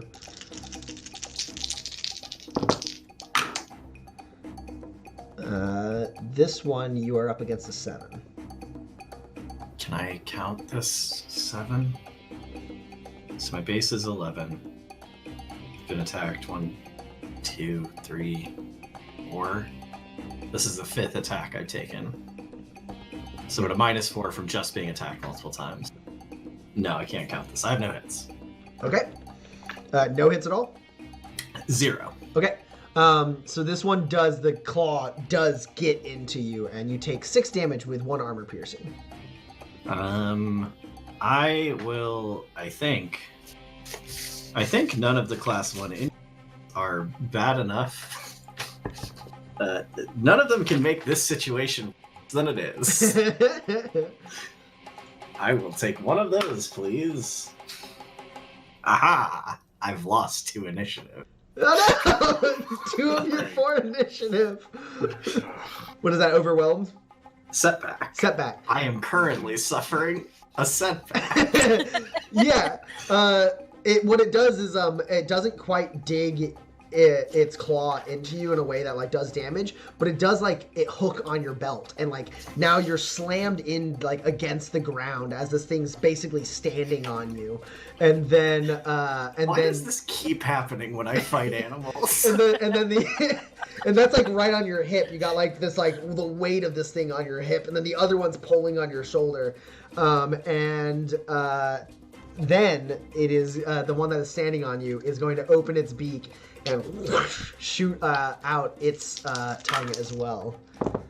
Ah, well, I got a 1. I hope you got hits. Oh my god. I got a 2. Oh no. So Roland, you are effectively suffering under a rating 3 grapple now. As this one's tongue and like wraps itself around your neck, and you take 2 damage, no armor piercing. Okay. As now you have one of the tongues wrapped around your shoulder, like ripping at your shoulder, and the other one pulling at your throat, starting to close your airways. Pax, it is your turn. Okay. Oh my gosh. Help. Help. Sure. I will run to the mouth of the cave. You run to the mouth of the cave. You hear as these birds like kind of bark at each other, and they like you see as Roland gets like tugged into the ground and stepped on, and then the other one pulls at his throat. Okay. Is there a way to get down there on this turn? Yeah, you can jump into the water. It's deep enough for you to jump into the water. Okay. What did I make you a bow for? Or you could shoot. But yeah, to get down there safely, you would dive into the water.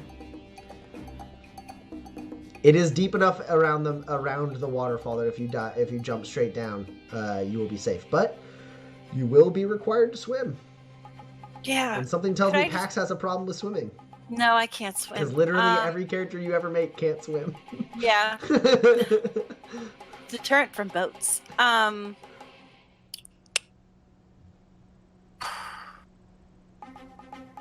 cannonball is probably, strictly speaking, safer than diving if you can't swim.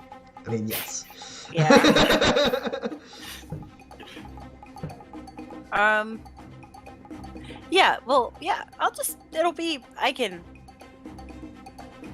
probably, it's probably fine. There's like adrenaline. I'm pretty tall. You're gonna dive? I'm gonna have to save both of I'm you gonna in this jump. I'm gonna jump.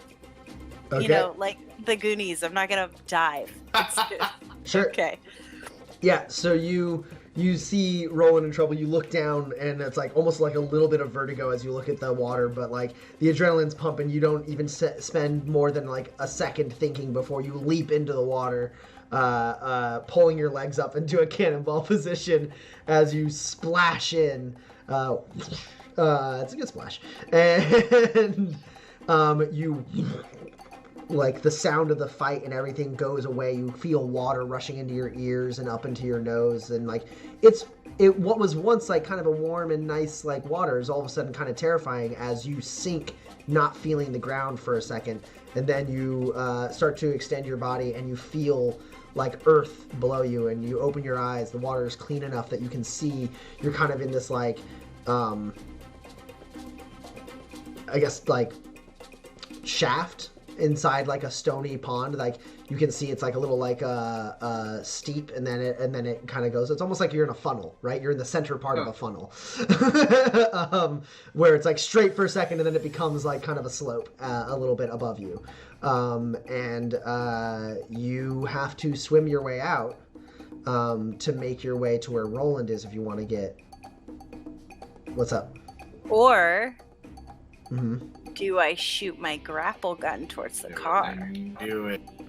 You can definitely try to do that. The car would get you definitely to where Roland is. In order to pull that off, though, from your position, shooting through water and not quite being able to see the car perfectly because it's kind of, it's off the shore. You know where the car is, though, right? So I think it's a -5. Fine. Unopposed, though. Yeah. All right. Yeah.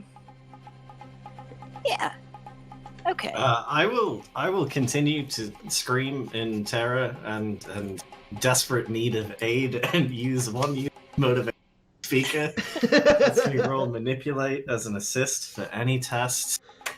Sure. You hear even through the water as it kind of went away, and you're in this kind of darkness, and you see like the like starlight kind of sparkling above. You do hear Roland like through the water. Sure. It's actually only a -1. Okay. All right. Great. So yeah, you're only rolling at a -1 now. Great. Like the adrenaline is spiking, you hear Roland is in trouble, and you think, you gotta get to him. You gotta get to him now. That's 5 hits. Yeah, with 5, I'm not going to make you roll anything else. It will just take you a quick action. You, Roland, you're being tugged, and you see, like, somebody drop into the water. And then you're, like, slammed around, and then you get pulled back, and you see coming out of the water this cable fly out and latch into the tail of the truck and hook in. And then flying out of the water is like kicking the water out. Pax just like full speed repelling herself back up, flying out of the water. She lets go of the hook, and Pax, you're flying in the air. You were trying to get in melee range? Otherwise, you would have shot one of it. So, Pax, I'm going to give you a +2 to both your attacks as you are flying with extra speed out of the water and swinging down with whatever weapons you want. Nice. Cool. All right. Because you got a +5. You got a success of 5. Yeah. All right. Neat. I will do that then.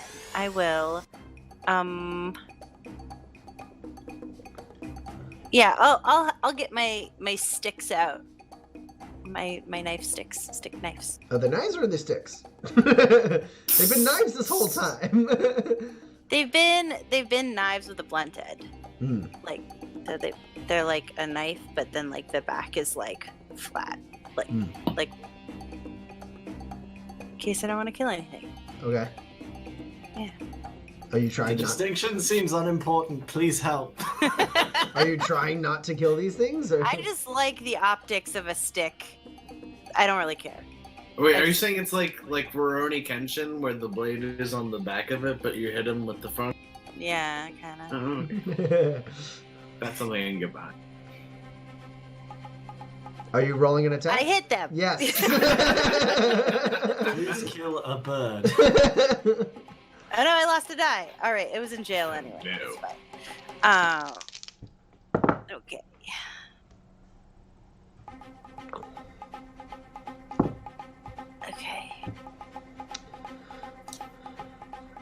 My high is a 14. I rolled 0 successes.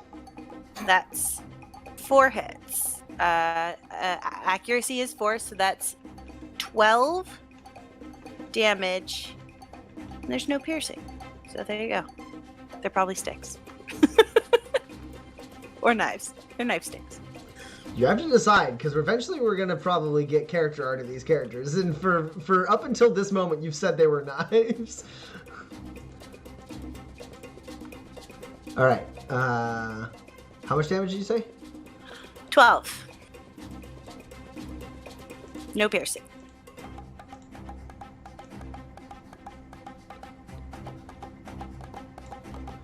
All right. Yeah, and then your other attack? Same one, or are you trying to hit both of them? Can I get the tongue appendagey thing off of Roland's neck? Yeah, you can roll at a -2 if you want to called shot, smack away one of the appendages. Yeah. Sure. That'll be on the other one than the one you hit. Okay. You hit the one that has the one on the throat, but then the other I guess it could be either one, but you mechanically as a player know one of those tongues is affecting him more than the other. But if you want to focus on the one that has the one around the throat, you'd be attacking the same that you just hit. Yeah, though, I mean, airway, whatever. I don't know that he's actually got a tourniquet around his arm. Okay, cool. Going for the one that has it on his throat. Yeah.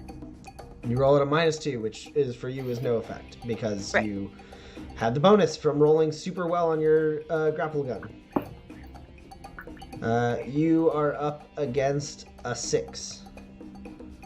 Okay. All right. My highest is a 13. How much damage then? 12. No armor piercing. Okay. So you watch at Roland, you see flying out water shedding off of her body.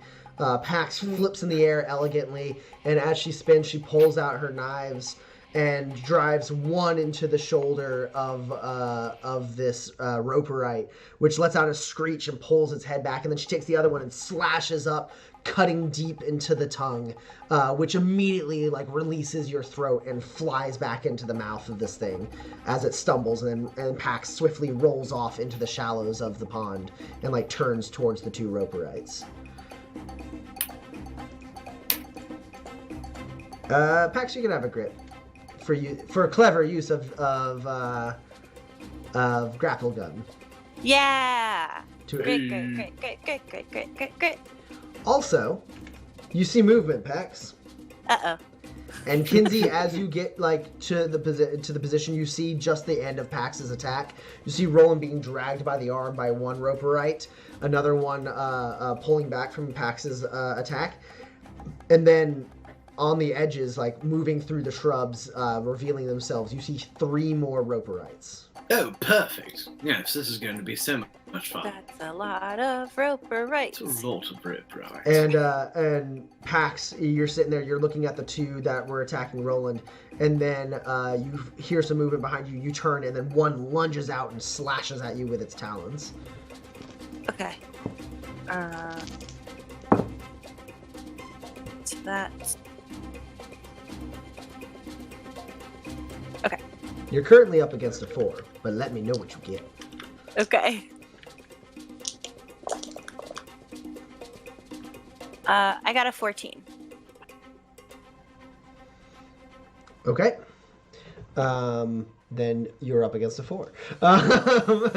As this one lunges at you, and you swing your knife around and catch and parry that claw, and then the beak comes flying down at your shoulder. So roll another defense test against that. Okay. And you are up against a 10.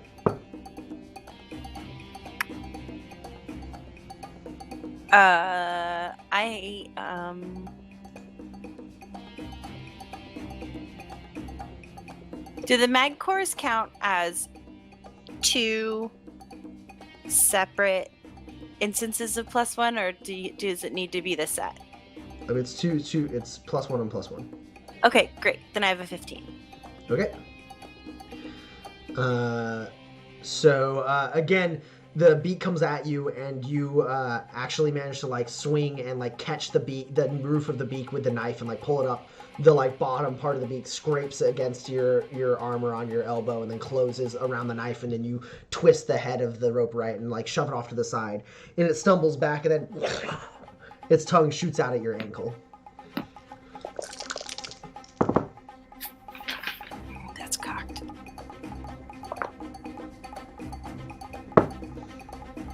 You're up against a 10. Oh no.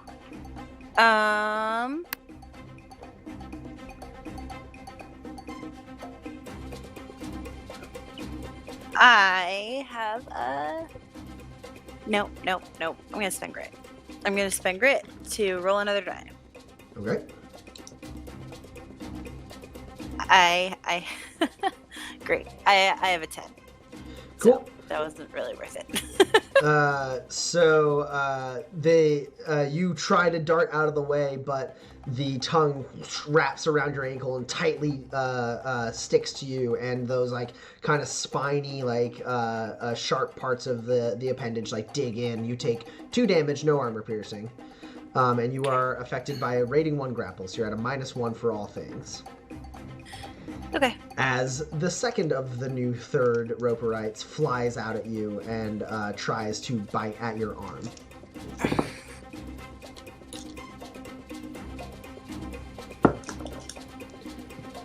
You're only up against a 4. Okay. Well, I have a 10. Cool. And then it's going to bite again. It's going to snap, try again. This is the 5th one. -1. You were up against a 5.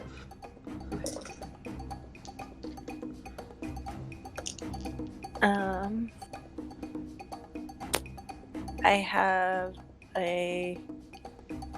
Ugh, gross. Jail. I have an 8. Okay.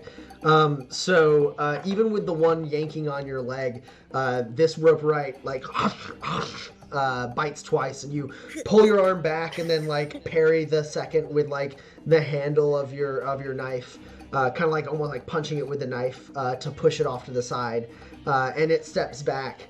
And then the other one is going to come and try and talon you twice, like fluttering up, kind of raising itself up. It's still a flightless bird, but it does raise itself up slightly by flapping its wings, and it's gonna claw twice with its 2 talons. And the third one. And you are up against 9.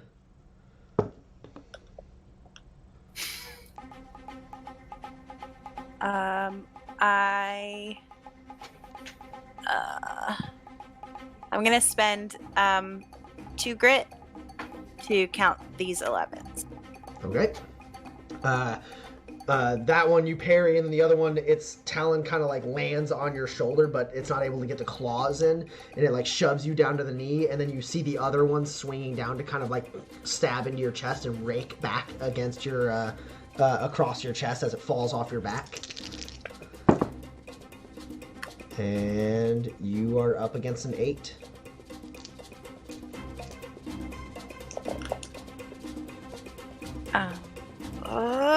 All these negatives. That's how they work.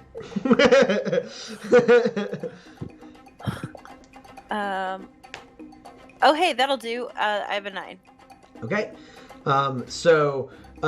Instead of like it getting to grab onto you, kind of like roll and let yourself be pulled a little bit by the ankle, and its claw just whoosh right by your face, barely missing you. And then as you kind of push yourself up, those 2 Roperites who just attacked you with their normal attacks are both gonna shoot out their tongues at you. Okay. Yeah. Wait, so it has all 3? This will be the last. This is the last 2 attacks. Okay. You are up against an 8 again.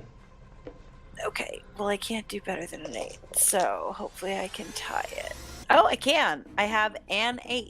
Okay, so you get another rating 1 grapple, so you're now effectively a rating 2 grapple. As like you push yourself up, and then you just see, and like you try to parry one of the tongues, but you miss, and it manages to wrap its way around your wrist, and it pulls you that way as your ankle is being pulled the other way, and then the other attack, the final attack. Can't say. You're only up against a 3, actually. Oh, Can I you have a can 5. you beat that? You can count a 5. Yeah. Nice. The other one, like a whip, snaps right by your ear and flies back into the mouth. So yeah, Roland, you're only affected by a rating 2 grapple by the one that's on your arm. Pax, you're affected by a rating 2 grapple by the one on your wrist and the one on your ankle.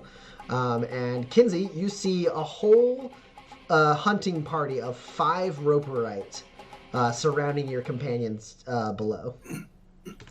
We should name the group. Chat, what do you think the group of a Roperite should be called? It's not a murder. I know that. Kinsey, it's your turn. Oh, one. I can't wait. All right. Well,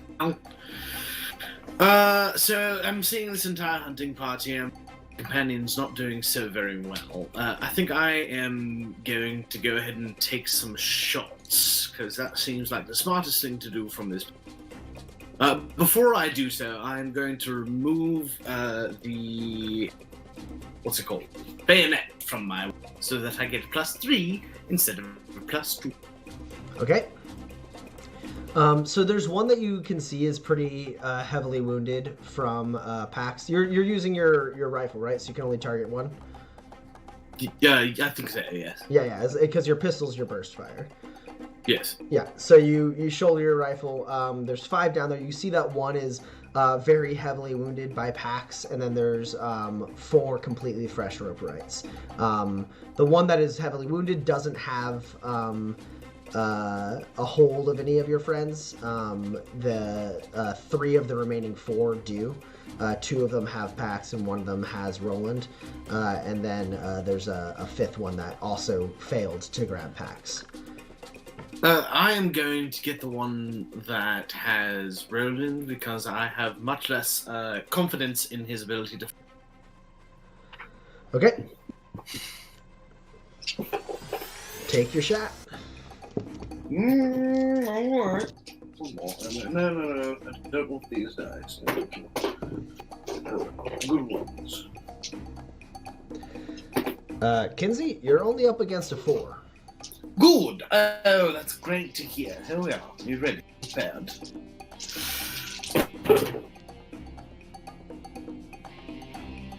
No, I can't re-roll you. God damn it.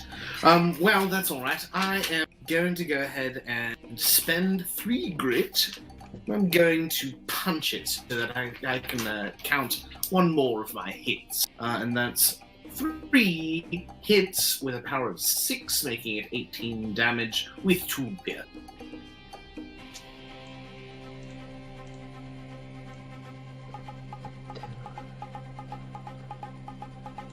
Whew, that is a good hit. It doesn't kill it, but it is hurt. Can I still take another shot with my pistol? Is that possible? No, shooting with the rifle is a focused action. So if you were to double down or something, you could either shoot your rifle again or pull out your pistol. Don't have enough grit for that, unfortunately. Kinsey, you look out, you see your friends being like set on all sides by these Roperites, and you really quickly pull the bayonet off your rifle, like throwing it into the like soft ground nearby the waterfall. It sticks into the stone, and then you shoulder your rifle with a clean shot. Roland, you look, and the one that's like pulling you towards its beak is like looking right at you with its like sharp, like angry eyes, and then it just like its shoulder just like bursts out, feathers and blood fly into the air. and it like lets out a scream, and you're able to kind of pull back like a full 1.5 with your arm, pushing away from this thing as it takes a heavy hit. And now, Roland, it's your turn.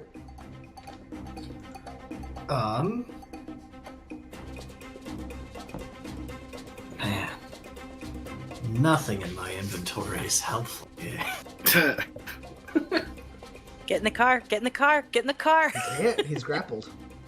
Oh no, you're still grappled? Yeah, he is subject to the Roperites movement. He can't move until he breaks the grapple. Yeah. Okay. Good job, Kinsey. More, do more. Shoot! I'm going to use my leadership talent, which means it's not my turn, it's Kinsey's turn. Kinsey, you're up again. I'm going to use my pistol this time so that I can shoot 3 of them. Okay. Which 3 do you want to target? There are now 2 heavily wounded ones. Yes. One that doesn't have anyone grabbed but got stabbed really bad by Pax. And then the other one that you just shot really good that has Roland. And then 3 fresh ones. I'm going to shoot the 2 heavily damaged one that has Pax. Okay, sweet. And I will just continue. We all believe in you, Kinsey. Now's your moment to shine. Just kill all the birds, and we can go home and leave nature and never come back. Kinsey, like almost like you're back in the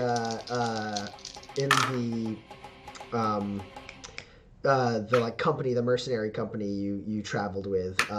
You take a shot with a rifle, like you remove the bayonet, throw it to the ground, take a shot with a rifle, and then immediately like drop that down to your knee as you drop to one knee, and then pull out your pistol and just shoot a full burst. So I think you have target acquisition, right? I shouldn't. So that reduces the penalty for multiple targets by 1, but since you're targeting a full 3 with your burst, you are at a -1. That's incorrect, actually. Oh yeah, Roland, what did you get? You're at a +5. And that's taking into account the -1? Yeah, I got 6 hits. Nice. I'm good at manipulating. I am maxed out on my target then. I am at 17 then. Cool. So only 18s, 19s, and 20s will be failed dice here. I need this to work.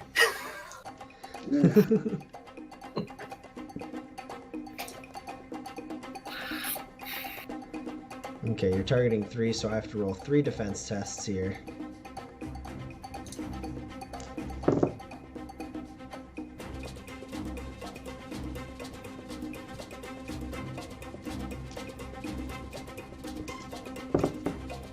Okay, that one misfired. Mm-hmm.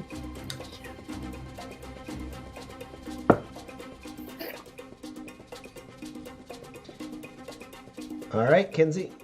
What's your highest? Highest is 15. Okay. How much damage when my highest is a 6? Good lord. Yeah, between the 15 there's... So, the damage will be 6. Oh, sorry, 5, actually. 5, with 2 piercing. So you only got 1 net success? Right. Okay. How about when my highest success is a 1? Oh, then that would be 15 with 2 piercing.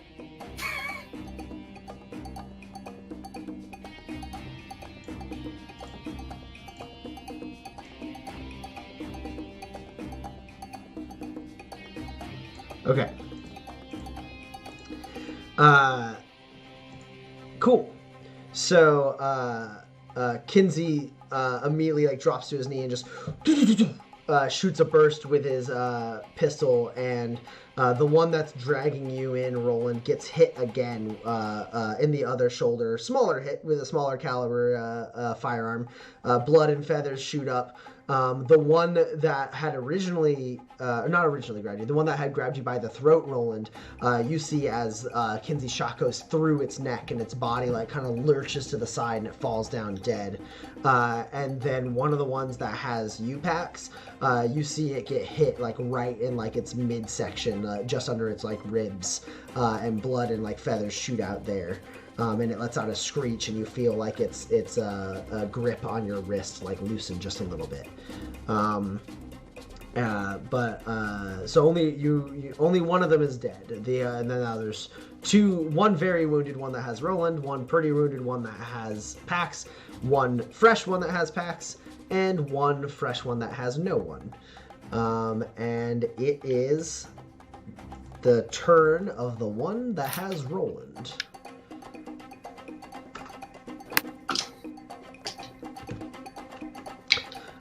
Roland, it's gonna try and pull you in and dig its claw into your chest to like grab you and stop you from dancing around.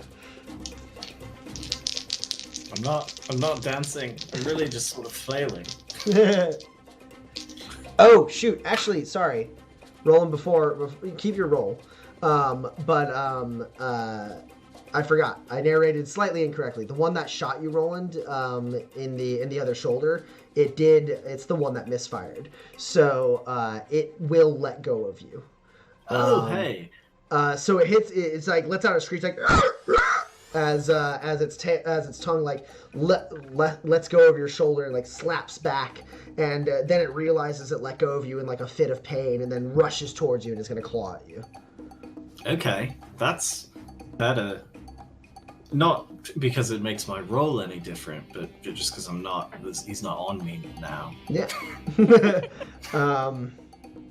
And you are up against a 6. Okay, well, I'm gonna spend a grit to make my own luck, because right now the luck that I just have is bad.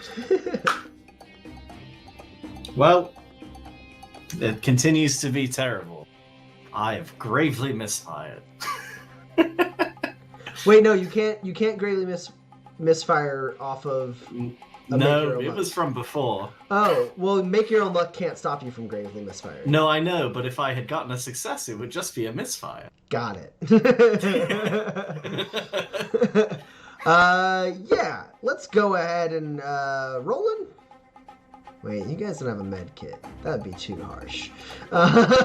Tommy, you cannot have my arm because I gravely misfired on a dodge to a goddamn bird.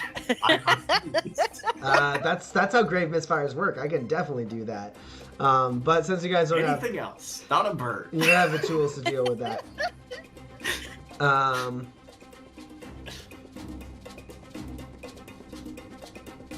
Break it, stomp it all up, like kick my face real bad. You can't have my arm off and in a bird's mouth. How many more injuries can you take, Roland? I can take one more injury. You can only take one more? Yep. Okay, so here's what we'll do. Roland, before you take any damage, you suffer a class 3 injury. Cool. Let's see how bad. I hope I get a festering wound again. No, that's the one you definitely don't want.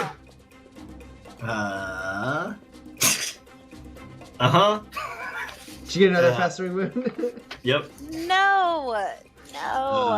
My durability and insight stat are lowered by 1. So your max hit points are down now too? Yeah, but I don't think that was gonna come up any less when I had 6. Oh my goodness. Well, now you have 4, and you've already taken at least 1 damage to your hit points. It stomps into you, Roland, flying forward, kind of flapping its wings to get both talons digging into your chest, and actually picks you up off the ground for a second and tosses you. And as it does, one of its nails gets caught in like one of your straps and breaks off in the wound. I think it gets one of the stitches. Yeah, Just like rips that old, gross, infected wound right back up. And then, now that you have no injuries slots to take, you take... You got no hits, right? Yeah, so you take 9 damage with 1 armor piercing. You said 9? 9, with 1 armor piercing. With 1 armor piercing. Okay, so I reduce that to 8. So 1 there. 2, 3, 4, 5, 6, 7, 8. I am exactly unconscious. Yeah, so Roland gets tossed off into the ground, tumbles in, landing mercifully head above the water in the in the shallows of this pond. Blood just like polluting the beautiful blue water of this spring as he is unconscious. And continuing with that motion, Kinsey, it's gonna fly and land next to Roland and then shoot its tongue out at you. All right, fine.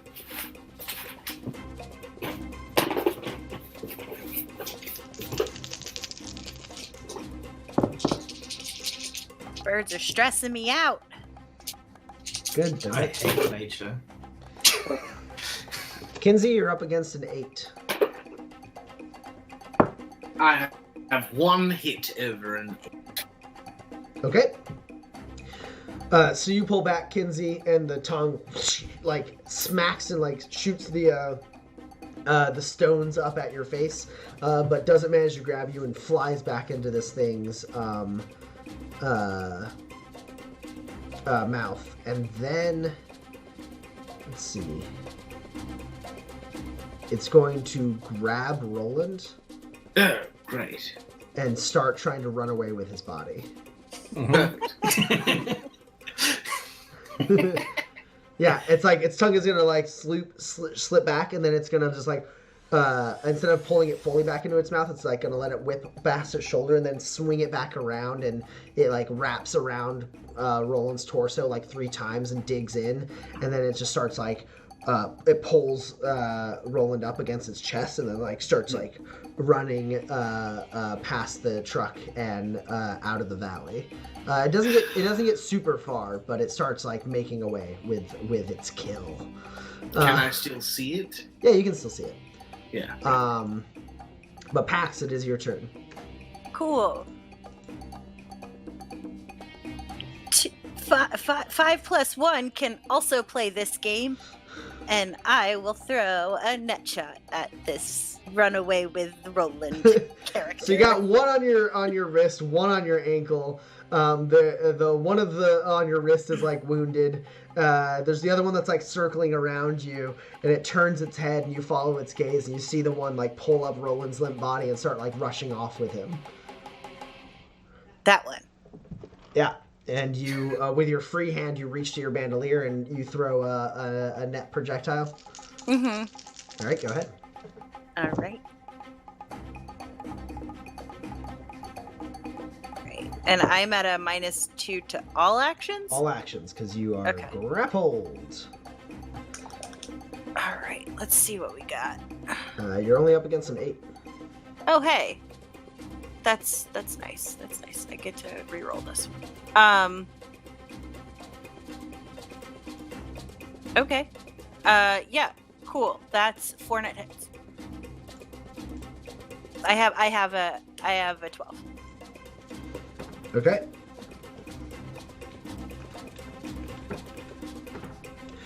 So it's rushing away with Roland, and you pull out a bandolier, and you flick it out, and the like kind of like almost like sphere, like pointed sphere, like spike, like projectile flies out, and the mouth like opens up, and the parts that pull away like start extending out with like rope, and it actually wraps around this thing's like tail and fully around one of its 2 legs and one of its like wings, as it like kind of like claps like half of it and like falls to its side, flailing around with like Roland kind of like slumped up on its shoulder. Cool. And then can I do another thing, or That was a quick am action. Okay, great. I'm gonna like fight back with the thing, and I'm gonna get a blinding projectile. I'm gonna close my eyes, and I'm just gonna like smash it over my head, so it like hits. Like, can I do that? Is that a thing I can? Well, I mean, you can only target one of them. So are you targeting the one that has your wrist and is wounded, or are you targeting the one that is fresh that has your ankle? The wounded one, I guess. Okay. Yeah, you can definitely do that. So yeah, you pull against that tongue. As it's pulling you in, your ankle like flies up, and you're like kind of standing on one leg. You manage to get like one of your things, and instead of smashing it over your head, you just close your eyes and like stop flexing your muscles on your arms. So your arm swings out with the pole, and you like just like burst it right in this thing's face. Go ahead and roll your attack. You're still at a -2, but because it is a blinding shot, it is a +1. So right.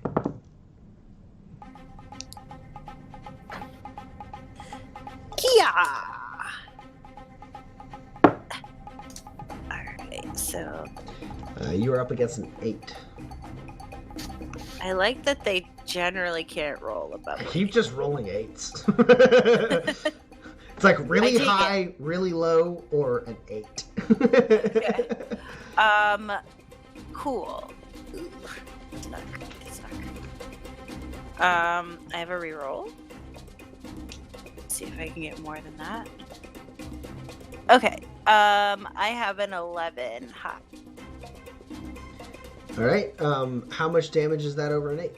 How much damage would that be? Would that have been over an 8? Okay. That it's got. I don't know its accuracy. Hold on. It's got 3 accuracy.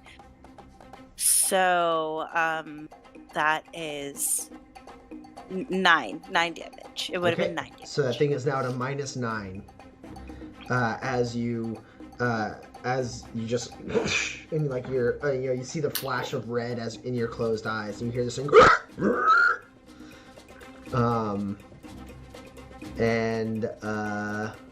Now it is the turn of that blinded one, plus the one that has your ankle, and the fresh one. Then the fun one. So the one you just blinded is going to, in a panic, just like kick out both of its legs. Yeah.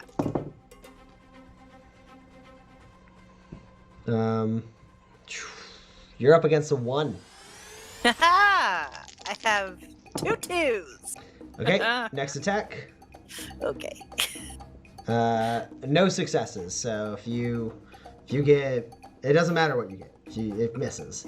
I have a success, yeah. So yeah, it pulls your arm up, and then both of its legs just kind of kick, but it kicks to your side, like missing you, as it kind of stumbles and flutters and like tries to like get its footing. It seems very, very disoriented. Aha. The one that has your ankle, though, is less disoriented and is going to pull in and bite at your ankle.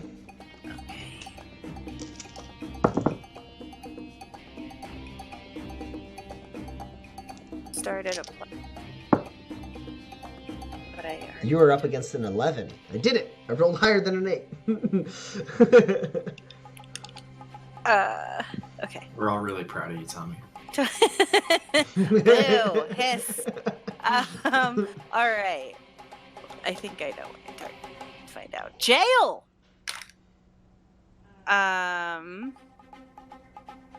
Wow. That sucks real bad. I have a 5. Okay. You take. Is this a success? No. You take 6 damage with 1 armor piercing. Frick. I want you to hit me with more piercing stuff. Sorry. You could always take an injury.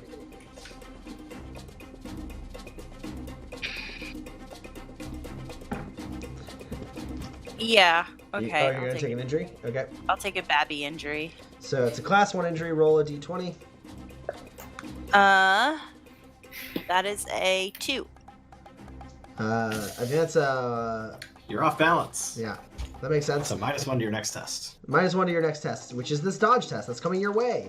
As it bites down and it manages to like get a grip of your ankle, but it doesn't actually realize it has it. It's kind of like panic biting.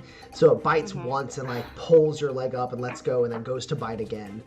So instead of really dealing damage to you, it kind of lifts you up off of that one leg you have. So for a minute you're suspended in the air, and it's going to bite again at your leg. No. This is my 4th attack. That's 3 minus 2. I'm at a -5. But then I'm at a +3. -2.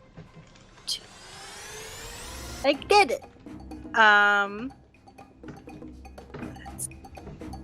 Let's see what I get. You're up against a 6. Okay, I could beat that. Tommy, you were doing so good. I did. I had one great moment, and she took an injury. I have 11. Cool. Yeah. As you pull up in the air, you like pull your limbs in tight and spin, and the bite like fails to like grab onto your foot.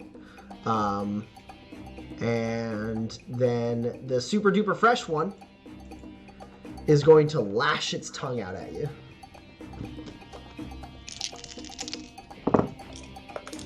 Don't forget, you're at a -2. Yeah, I know. You're up against a 10. Oh no. That's what I can count.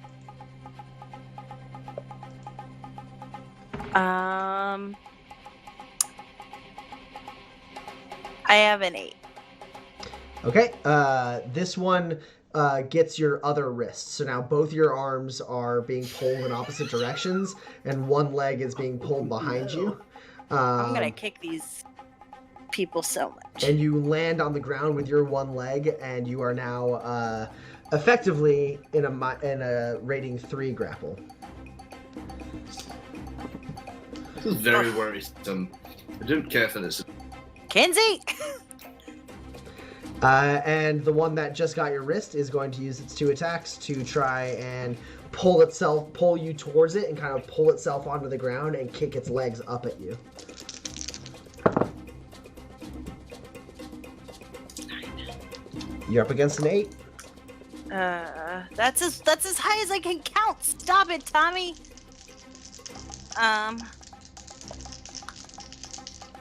Oh no.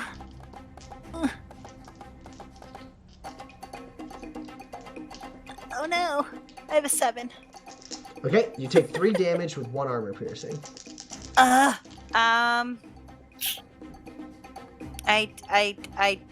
take an injury. Taking another injury. All right, go ahead and drop it on there. Roll 2d20 this time because it's your second injury, and count the highest. This sucks. I rolled 2 1s. Okay. You're off balance. So you're still off balance. It makes sense. You're being pulled in 3 directions. And so instead of really getting to like dig its claws into you, it more like kicks you up off the ground. Your next attack will be at a -1, and that's where the second claw is coming. Or your next roll. This roll is going to be at an additional -1, in addition to all the other -1s I've piled on you during this. 7. Okay. And you're up against a 12. Oh, I can't get that. I can't beat that. I did it. I have a 7. You take 6 damage with 1 armor piercing. I don't like that. Stop that. Stop getting hurt. They're just rope rides. You come down here and maybe they'll stop attacking me. Okay. So I have 1 more injury slot, but I feel like I should probably not use it. So my armor is now busted, and I have 10 hit points. Okay, Kenzie, you're up. There are now 3 that have packs lashed with their tongues. 1 that is wounded, 2 that are fresh, and then there's 1 that has an unconscious Roland that was trying to run away, but then got completely wrapped up in one of Pax's nets and has fallen to its side. Shooting my pistol is a quick action, right? Yes. So I can do it twice. No, you can only use 1 weapon twice. I can only use 1 weapon. You have to use a different weapon each time. you have to use a different weapon every time. I need to get a different weapon. Fine, that's on the list. I need to get a pistol. Actually, wait, I have access to a pistol. Can I take? It doesn't have any ammo in it. I've got ammo, and I have free reload. A pistol from what now? It's the poor the quality skeleton. one. Did you take the quality? It's a hand crossbow. I thought there was a firearm and a projectile. There's a That's medium. what I have written. That is what you narrated. There's a medium firearm and a light projectile. The medium firearm is a focused action Yes, use.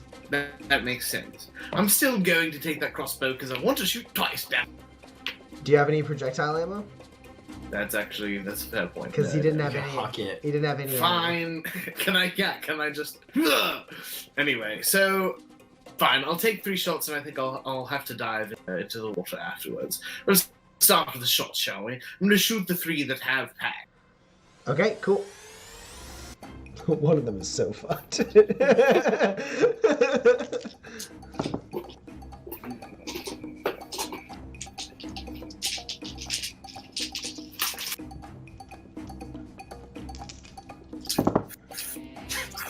I love the fact that Roland's not wearing shoes. Does anyone else just love that? I loved it as soon as he said he kicked off his shoes. I was like, dope. And as ways to go get carried off into the night by a roperite, and that's why my character's dead, is a pretty fantastic one. All right, Kinsey. How many net successes over no hits? Yes! I love that is, 4 net success. But I can only count 3 of them because that is my weapon's accuracy. How much damage is that? So that is 15 damage with 2 pierce. Okay. The one that has Pax by the wrist, there's 2 of them, but the one that she had blinded and that was wounded, your first shot, as you kind of are scanning the area, you shoot just like an arcing shot around Pax. And the one that has her, that she had blinded, you just shoot right through the back of its neck and out its throat, and it falls down. Pax, you feel your left wrist finally released.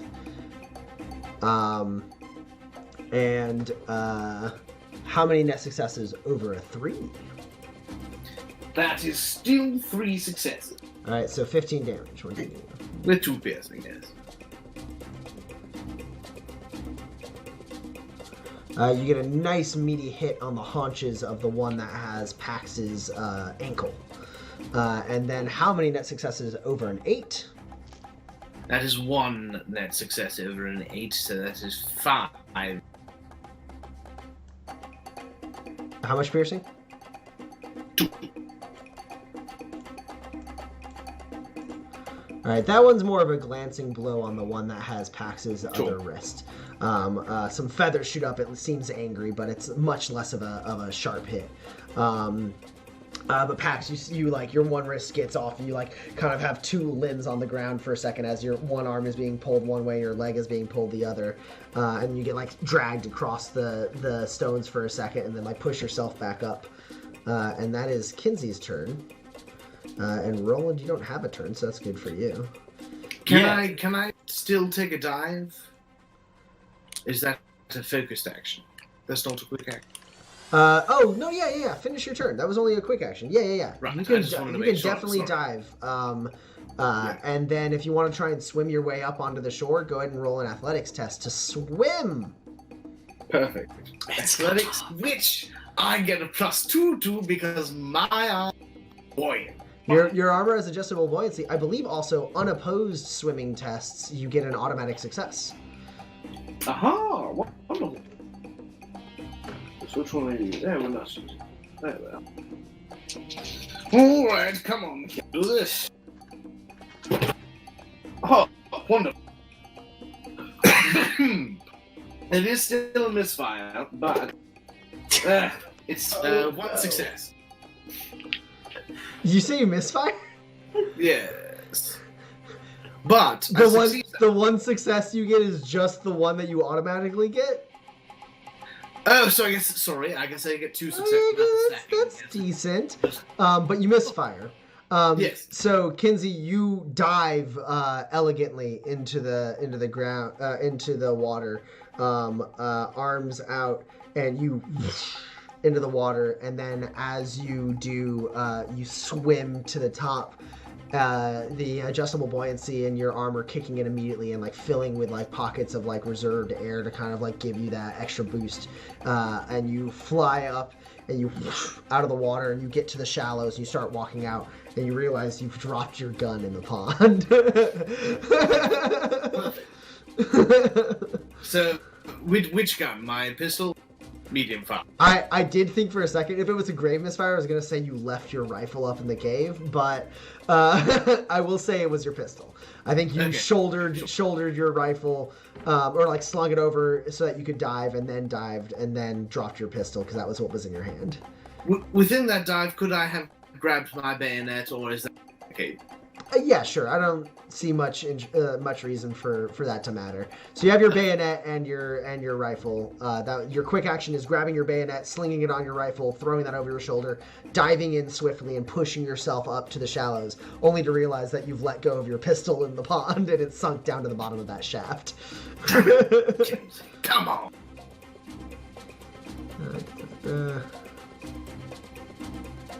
See, that's why I wasn't worried about being unconscious. I didn't have more initiative. Well, no, it still matters. So, because you may be thinking of old rules for how this works. You still lose 2 overflow. The lack of turns means you don't get to roll endure to see if you can do anything. I don't think it was going to make much of a difference. But yes, so you lose 2 overflow. So I lose overflow despite, like, even if I'm just exactly unconscious? Yes. Okay. Once you reach 0 hit points. Oh, no, I'm just dead, then. Oh, yeah? Do you have grit? My durability is 2. Do you have grit? No. Oh my goodness gracious, are you kidding me? Oh my god. A bird got me. Oh no. Are you fucking joking? What? No, I spent grit to try and not gravely fire against the bird dodge. Oh. Yeah, and your festering wound, I guess, makes it so you're... My overflow is 2, right? Oh, Yeah. man. Yeah, I'm just dead. A bird got What? me. What the fuck? Yeah, his infected wound kills him. Alright, we'll get to that in a second. Well, in a bit. A bird got me.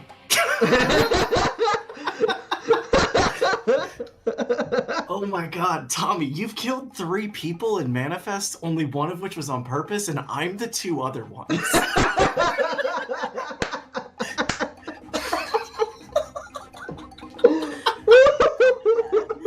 I'm both of them. Oh my god. It's their turn now. The one that has Roland is going to focus on getting itself out of the net, and that is its turn. It starts clawing and biting and rips up the net that has it, and it stands up like its tongue kind of loosely hanging on the ground, dragging Roland's limp body. Pax, it is your turn. You don't know Roland's dead yet. I don't know Roland's dead. I don't know. There's nothing I can do about it. Even if I did, oh man. Okay, so I can't even. Okay. Cool. So I am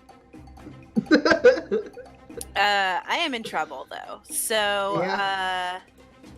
I have taken the gunslinger. Or no, I don't have it yet. I'm almost there. So I still can't shoot hard caliber with one hand. No.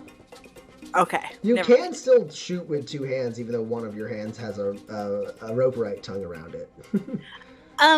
Yeah, I think I'm gonna do that. Sure. So Strictly speaking, it doesn't have to be 2 hands. It just has to be a focus. That is correct. Yeah, it does just have to be a focused action. Okay. With my left hand, I can't really reach my projectiles super well, so I take the Rosa's gun, and I'm gonna just shoot. Are you gonna shoot the one that's got hit really heavily in the haunch that has your ankle, or are you gonna shoot the one that only got grazed and has your other wrist? The one that's less hurt? The one that's less hurt. Okay. Cool. Roll a ranged attack as you pull out Rosa Valantez's guns, the guns of a gunslinger. All right. You're up against a 10.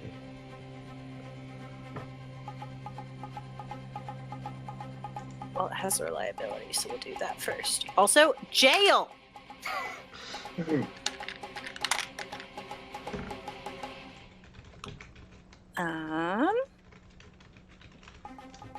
All right. I have an 11. Okay. I mean, I got a 10, so. Okay. Well, I didn't know because you could spend grit. All I could do is make that 10 and 11, so. Sure. So I have 3 net hits. Ooh. I have 2 10s and an 11, and then a 7 that doesn't count. How much damage is that? 21 damage with 24 damage with no armor piercing. You know the gunslinger number.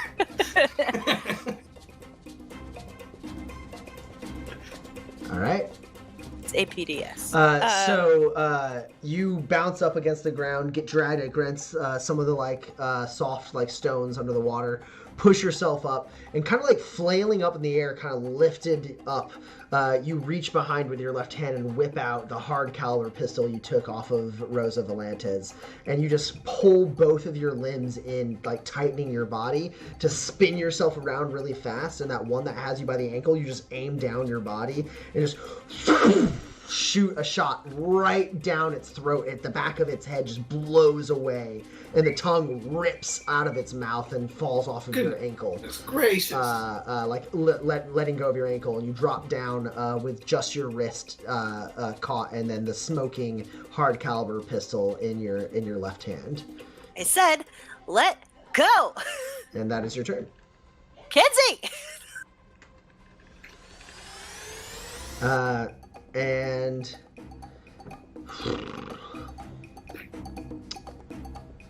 I think the one the one that has your wrist, Pax, is going to throw you into the pond. What? No, don't do that. Wait, I'm yummy. This is going to be an opposed athletics test. Okay. So I'm only at a -1 from the rope, right? Yes. Okay.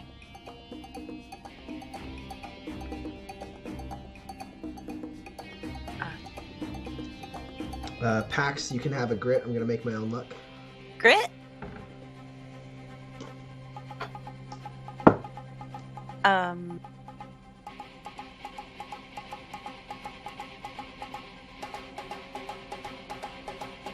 I have an 11. I also have an 11.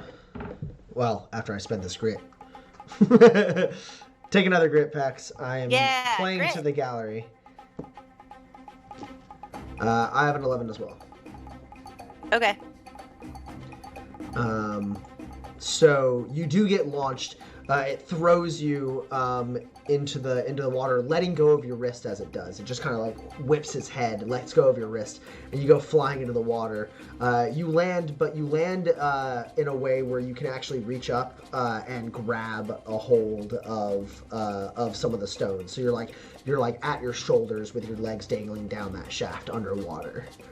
So you have a hold of something you can pull yourself out, because it only got 1 net success over you. So it achieved in getting rid of you, but not drowning you. And it then turns and just starts with long, fast strides, starts running its way out of the valley. And Kinsey, it's your turn. Perfect. You have one who has cut itself loose and has Roland dragging on the ground. Looks pretty hurt. And then there's one that is also pretty hurt and is trying to flee up the valley.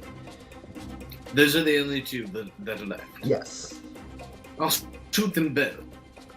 With what? I guess with not my pistol, right? Yeah, you lost that in the water. Kinsey and I, not so different. It was a good try, though. Fine. I'm just going to shoot. Sorry. And there's one trying to eat Roland? Yeah, okay, the one that has Roland. Yeah. Yes. Okay. Take the shot. No. Jesus Christ. Hey, guess what? I rolled 0 hits! Well, I got 0 successes! So, that's which is 12 damage with 2. You misfired, though? Yes. The quality of your firearm goes down by 1. Which means you lose 1 accuracy and you lose 1 reliability. I'm sorry, what was the second? Reliability and an accuracy, -1. So you can adjust that until you spend materials putting that back together. Oh my goodness, come on. How much damage did you do, though? It was 12 with 2 pierce. Oh, yeah, no, that was the one that was really hurt, so it's gone. So that's just a basic thing that happens when you're using like a weapon or an item that has quality when you misfire. The other thing that happens in your misfire is you kill Roland. No. It was you. No. Somehow he always knew it would be me. That's fine. A bird got me. So you drop to a knee in the shallows, focusing it on the one that has Roland as it kind of steps up and like gets its legs back and starts pulling Roland up with its tongue, and you let a shot loose. You hear a disconcerting click in your gun, and I think I'm also going to say that was your other misfire is that was your last shot. And we'll say that the water, as you drop down, like your shot, like the little like pouch of ammo you have for that gun, like actually like was loose and the strap was messed up. So when you drop to your knee in the water, it just like spills all the bullets into the water. I'm sorry, that's all 3 cubes. No. You lose a medium firearm at whatever firearm ammo you're using right now for that gun. You automatically lose. You essentially automatically failed the ammo test. Well, you're still gonna have to roll again for the ammo test, but like you lose a cube of that ammo, basically. If that's the ammo, will I owe you ammo if I? Oh, is that you only have 1 bundle of that That's ammo? my only cube of... Oh, then it doesn't matter what you roll on the ammo test. Right. Yeah, you're out of that type of medium firearm ammo. Perfect.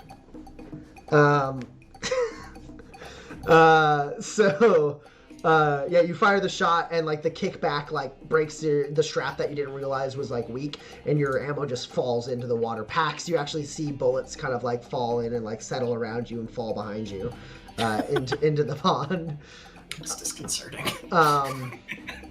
But you do kill the roper right through its head, just, and it drops down, its tongue kind of lazily letting go of Roland's midsection.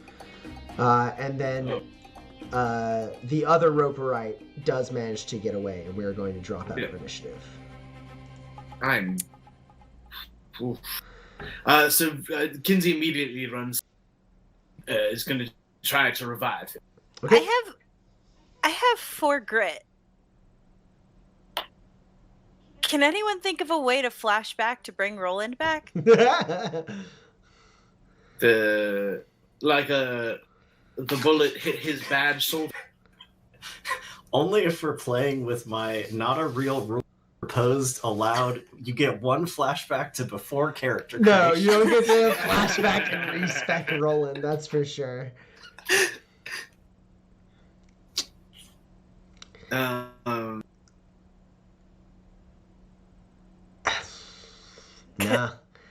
I can't really think of anything. There's only one, and it's dumb, and like we wouldn't have done it. Right. Which is apropos of nothing. I try and make a +1 durability. Yeah, that was the only thing I could drink think of. it. Yeah, it's like I was trying to think of a way Pax's flashback could make it so you drank, made and drank a +1 durability tonic. But Yeah. I don't have Unless it was like a euphoria thing. unless Roland was just on drugs. So it's just on drugs the whole time. Yeah. No, Bird got me. Okay. Wow. I have 4 grit then. Yeah, I like the one thing I could think of is you did meet with Apep and the Ophidians do tend to have tonics and stuff. So like maybe there was a way you got a tonic from him, but I still don't know why your flashback would make Roland drink it before you guys got to the spring, unless specifically it is a drug and Roland does like to do drugs sometimes. Oh, wait, hold on. No, I've got it. Check it out. I had exactly 1 hit point damage when we got here. And I have several healing tonics I could have drank. Ooh. 1, you look rough. We're out here in nature.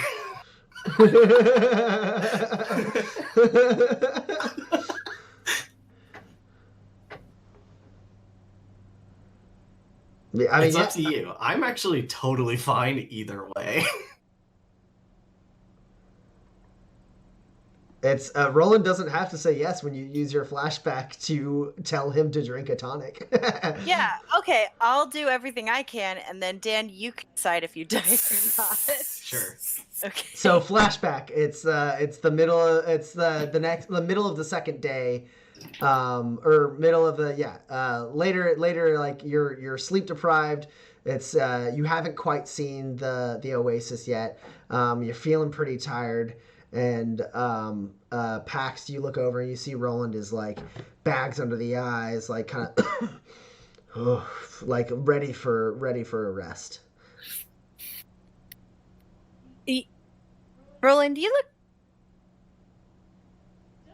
Don't like take this the wrong way, but you look like you need a nap, like a really Badlands good. Road, take me home. Kinsey, I swear.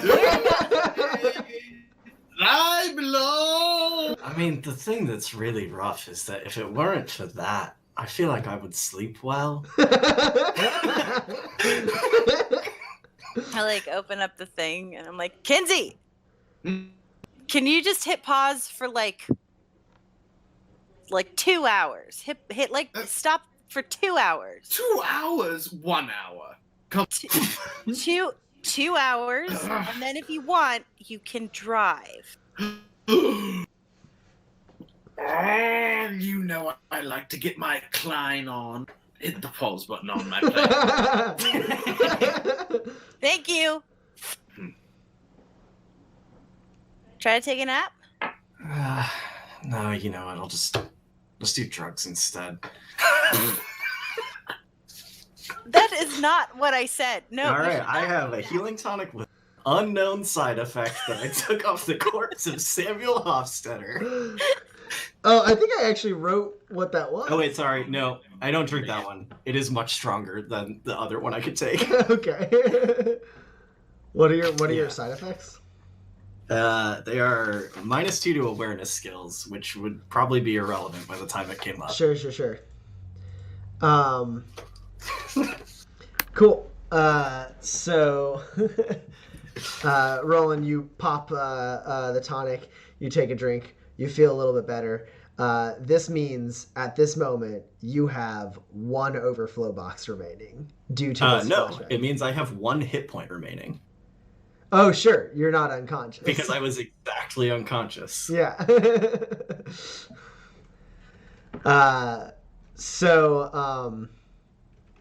And I was out of initiative by the time it would have met. before we move on, while we're still in it, did Kinsey ever get to drive the truck? No. There was a trigger on the line. I took something I wanted but didn't deserve. Kinsey's trust. Damn it! How dare you! Wonderful. Well, wait, the session's not over. Maybe Kinsey will get to drive by the end of it. Kinsey, you rush over to Roland, pulling the limp rope-right tongue out from under him, rolling his body over. And Roland, you open your weak eyes to look up and see Kinsey grabbing you by the shoulders. Are all the birds dead? Almost. I let one of them get away. We'll hunt him down. I swear I'll kill him. I don't give a shit. Kinsey, the next time you see something fun in nature, I'm ignoring you. We're not going. I don't care.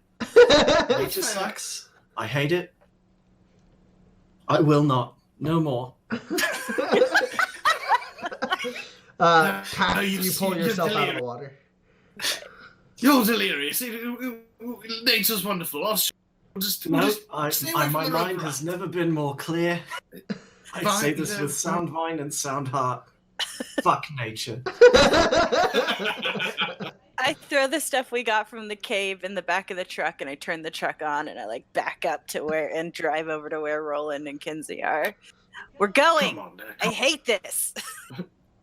Nature is the devil and the root of all evil unmanifest. If it looks nice, it's deadly. We're never going to a green space ever again. Can I at least grab my gun? Is it in the green space? It's in the pond. It's in the pond. Can I just dive in real quick? Okay, but if there's something in there, I can't swim. It will kill you. Oh. Yeah, no, I'm sorry, Kinsey. I like you a lot. But if you need help in the pond, I will not. That's fine. I'm a strong swimmer. Also, my armor does this. Puff up. I think that's nothing. Roland, get in the truck. Kinsey, we'll wait here. As you dive into the water and swim to the bottom of that shaft, you grab your gun. You're whether or not you can convince your companions is one thing, but you are extremely confident that this oasis is now safe for the night. That hunting pack of rope rights that you just decimated. That one rope right's not coming back, and it's unlikely that they're part of a larger herd. And it's not like animals hold a grudge or I'm gonna come back for you, right? Unless they had their eggs here, but you don't see any. You would have seen signs of a rope right nest when you got here. Damn shame. The eggs are delicious. Well, in that case, I do believe since one of them got away that a predator was evaded. You were evaded by the rope right? Yeah. Was this also? Does my knowledge of rope right? Do I know if this is a hunting method of theirs? Do they wait around oases and use it as a trap to jump in and attack anything? It's not uncommon. They do they are ambush creatures, and they do tend to hunt in tangles of 3 to 5. Mm-hmm. Cool. I guess either way, if it was a trap, it was not huge success. At least. Yeah, no, they didn't. They didn't. Maybe if they gotten away with Roland for dinner. Maybe if they had killed. Yeah, absolutely. Sure. Right. Well, I've got my gun. I'm gonna swim up. Make sure that everything. I mean, I'm not going to try and collect all the bullets or any of that nonsense. We don't have to leave. In fact, we might be safe staying here for the night. If we leave here, there might be other wildlife that will attack us. But the rope rights aren't. That rope right isn't coming back. I don't think there's anything else here that's going to get us. I'm sorry, I couldn't hear you of doing first aid on myself. Do you need help with that here? I actually don't, because I believe my first aid cube heals 3 hit points automatically. No, only with a med kit. Oh no. Yes, help, now. Right. Here I am. It's your I'm precious nature's fault I'm this way. I'm sorry, I never... First day.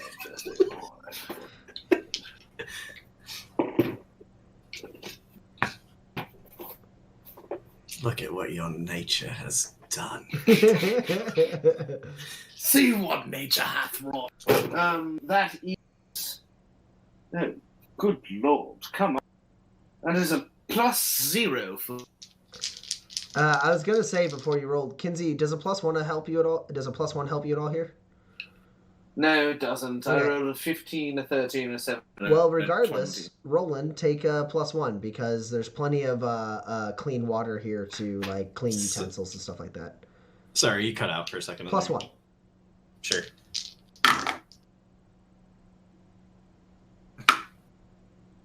Aha. Well, with the +1, I just barely get by with a couple hit points that I heal. Cool. You can also roll discipline or endure to heal up the rest. No, I guess I could have just done that instead. No, I'm bad at both. This is fine. But yeah, so Kinsey, you assist Roland as he's like patching himself up. Well, kind of. But I was there. I guess I'm going to try and repair my armor as well as I stand up and it just falls off me. Yeah. Can I also assist with that? Sure. Machinery, yes? Yep. But See you guys that can have your scratch conversation while you're patching up. Yes, stuff. yes. Yeah. I honestly thought we'd lost you, man. I mean, I was pretty close. I did have the thought, this bird's going to carry me off into the night. That's how I'm going to die. You're going to have to tell everyone you meet when they ask, where's the third one of you? The bird gone. And we would have told everybody, but luckily Pax thought quickly and wrote it up with one of her net shots. Did you help with the repairing of armor? Yes, sorry. That's a +3 to your repair. Great. I'm very good at repairing. That's why we keep you around, don't hate that. You don't like Rowley, you don't like what am I supposed to Roland. It's so alright. It's a name I have chosen for myself. I would prefer you use it. Is the thing. You know what? That is fair. From now on, Roland, especially since you came so close, shall be Roland. Nine. Unless, of course, I come up with a different one that I'm using in a town. Why I would do prefer I you use always that one. complicating things? I don't think it's that hard to follow. I need that help. There's so many different... A piece of gear was modified or... XP. When I spent grit to try and not gravely misfire, did I push my luck despite a clear chance to fail? No. That's too much player instead of character. Sure, I did make my own luck. I didn't push it. But yeah, Kinsey, you were talking to them about things. I don't want to stay here because of the near-death experience I've recently had in this area. So are you looking to have another one? I'm telling you, safest place in the bag. Look, I understand All right. what you're saying. If you fooled me with your promises of safe nature twice, I would shame never on you, forgive right? No, it's going to be shame on you because you're asking for my trust, and I'm giving it to you, and you will have burned me again, which is a shameful thing to do. Fine. All right. Well, can you like cook these, or like, can we sell the feathers, or? No. Let's get to plucking now. I can make one hell of a spit roasted rope-ride leg. I'll tell you what. Yeah. If you only had some bacon I could wrap around it, it'd be. It's fine. We're cooking over a campfire, man. Look, you're Alright. right. It's just if we had a pen to cast the dripping, it doesn't matter. How many first aid cubes do I need to build a first aid kit? A med kit is what you're talking about. Right, I need a med kit because what I've got is first aid, and that's not enough for what I've got. So you need 6 tech cubes and 4 first aid cubes. It's a class 4 item. How many first aid cubes do you need? 1. One more? I have one. You can take the first aid kit from underneath the truck seat. Cool. Yeah, so you can start crafting that. Nice. Oh, wait, you said it's 6 tech cubes? 6 tech cubes, 4 first aid cubes. How many tech cubes do I need some of this old man's tech cubes that I don't know about yet. I got it. How many? 2. 2? Yeah, okay. So you guys set up camp. Kinsey gets to plucking the roperites that you slayed. Kinsey, if you want to roll a survival test, if you're planning on getting anything but food from these roperites that you can use again, go ahead and roll a survival test. Let me know what you're trying to get. And Roland, you can start. That night begins with after the camp setup. You can start laying out your little workbench and start crafting a med kit. Pax, what are you doing this evening? Nothing. Okay, Pax, you just kind of sit there talking. Sit on the roof of the truck. Yeah, sit on the roof of the truck, and what you actually in this moment, as Kinsey is kind of humming to himself, as he's plucking the feathers, and Roland is sitting there tinkering.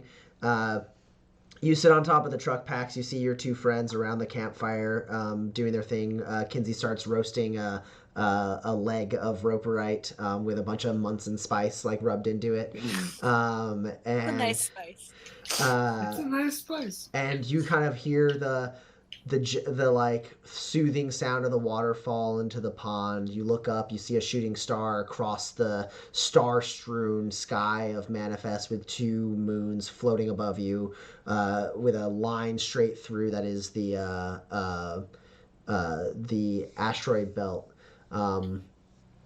Clear, beautiful, kind of navy blue, bluish purple, kind of skylight above you. Clouds slowly floating, but more or less it's a clear night.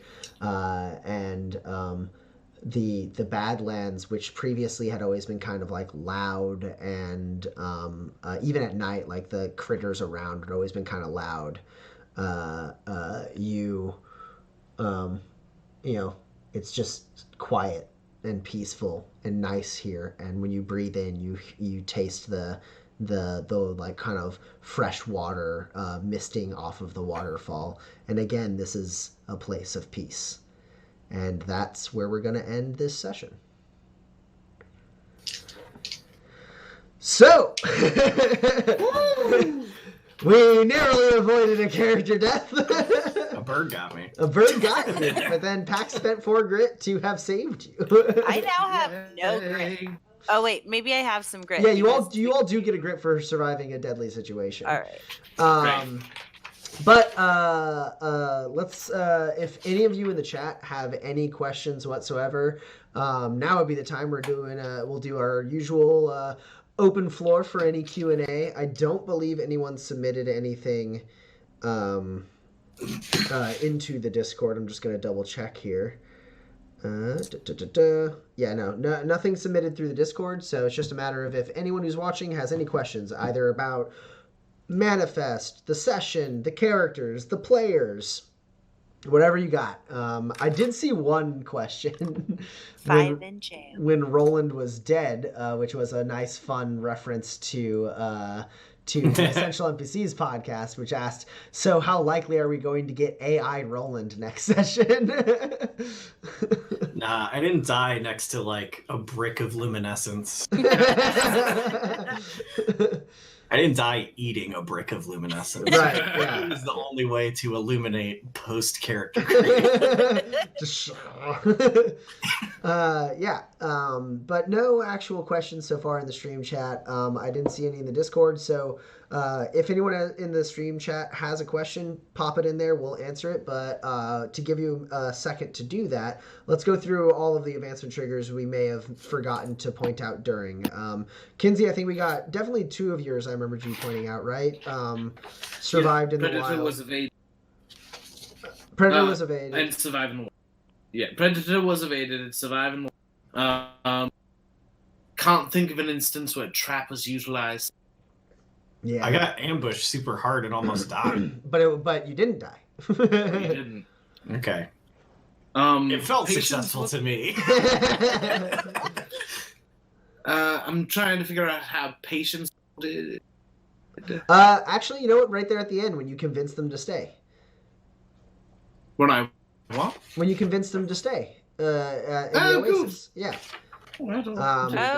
Chat says, is Netshot a trap? Yeah, I mean, Ooh, without yes. that net, Oh, shit, I'm yeah. deep in the Badlands. Good Right. call, chat. Yeah, that's definitely a successful trap. Because that thing would have gotten away with dead Roland. Absolutely. It would have spent its whole focused action just sprinting out of that valley. It had a whole nother turn, but it had to spend that turn cutting away the net shot. So, yeah, good call, chat. The net shot was a trap utilized successfully. So that's 4 for Kinsey. Pax, I remember you saying that you took something you want but didn't deserve, which was Kinsey's trust. And then we were threatened with violence, and the other 2 didn't. An open fight was avoided through underhanded means. That didn't happen, and unless Roperite are endangered species or something, I didn't get away with breaking the law. No. Cool. So I got 2. Okay. What about you, Roland? I repaired a piece of gear. I didn't assume a fake identity. I didn't talk anyone out of conflict with me. Oh, no, I guess maybe APAP? Yeah, sure. Oh yeah, he was pretty upset. He wasn't in total conflict, but you did manage to. He was feeling conflicted I talked to him about it. Yeah. And he didn't bring it out into the open. And I don't think I pushed my luck to chance. No. So that's 8 XP. Kinsey, you get a grit. Pax, you get a grit. Roland, you get a grit. You got 2. Count? Is looting against the law? No. I looted a guy pretty hard. No, that's legitimate salvage. Does it have to be you? Because Kinsey did a mail fraud. No, he has the letter. It was unsealed. Hey, listen, that doesn't make it any less of the. Those laws don't exist out here. I know. All right, cool. So that's 8 XP for everybody.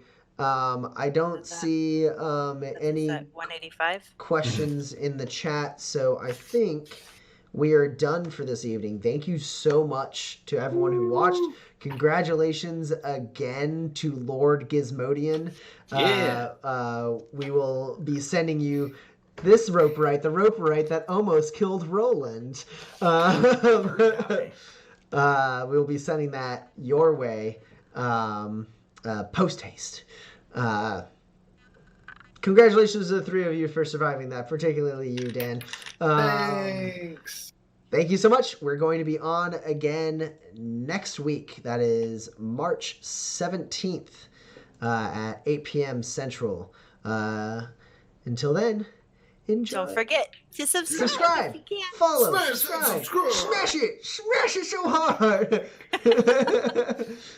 Thank you all so much for watching. Enjoy this nice fun music as an outro. Bye-bye. Bye. Bye.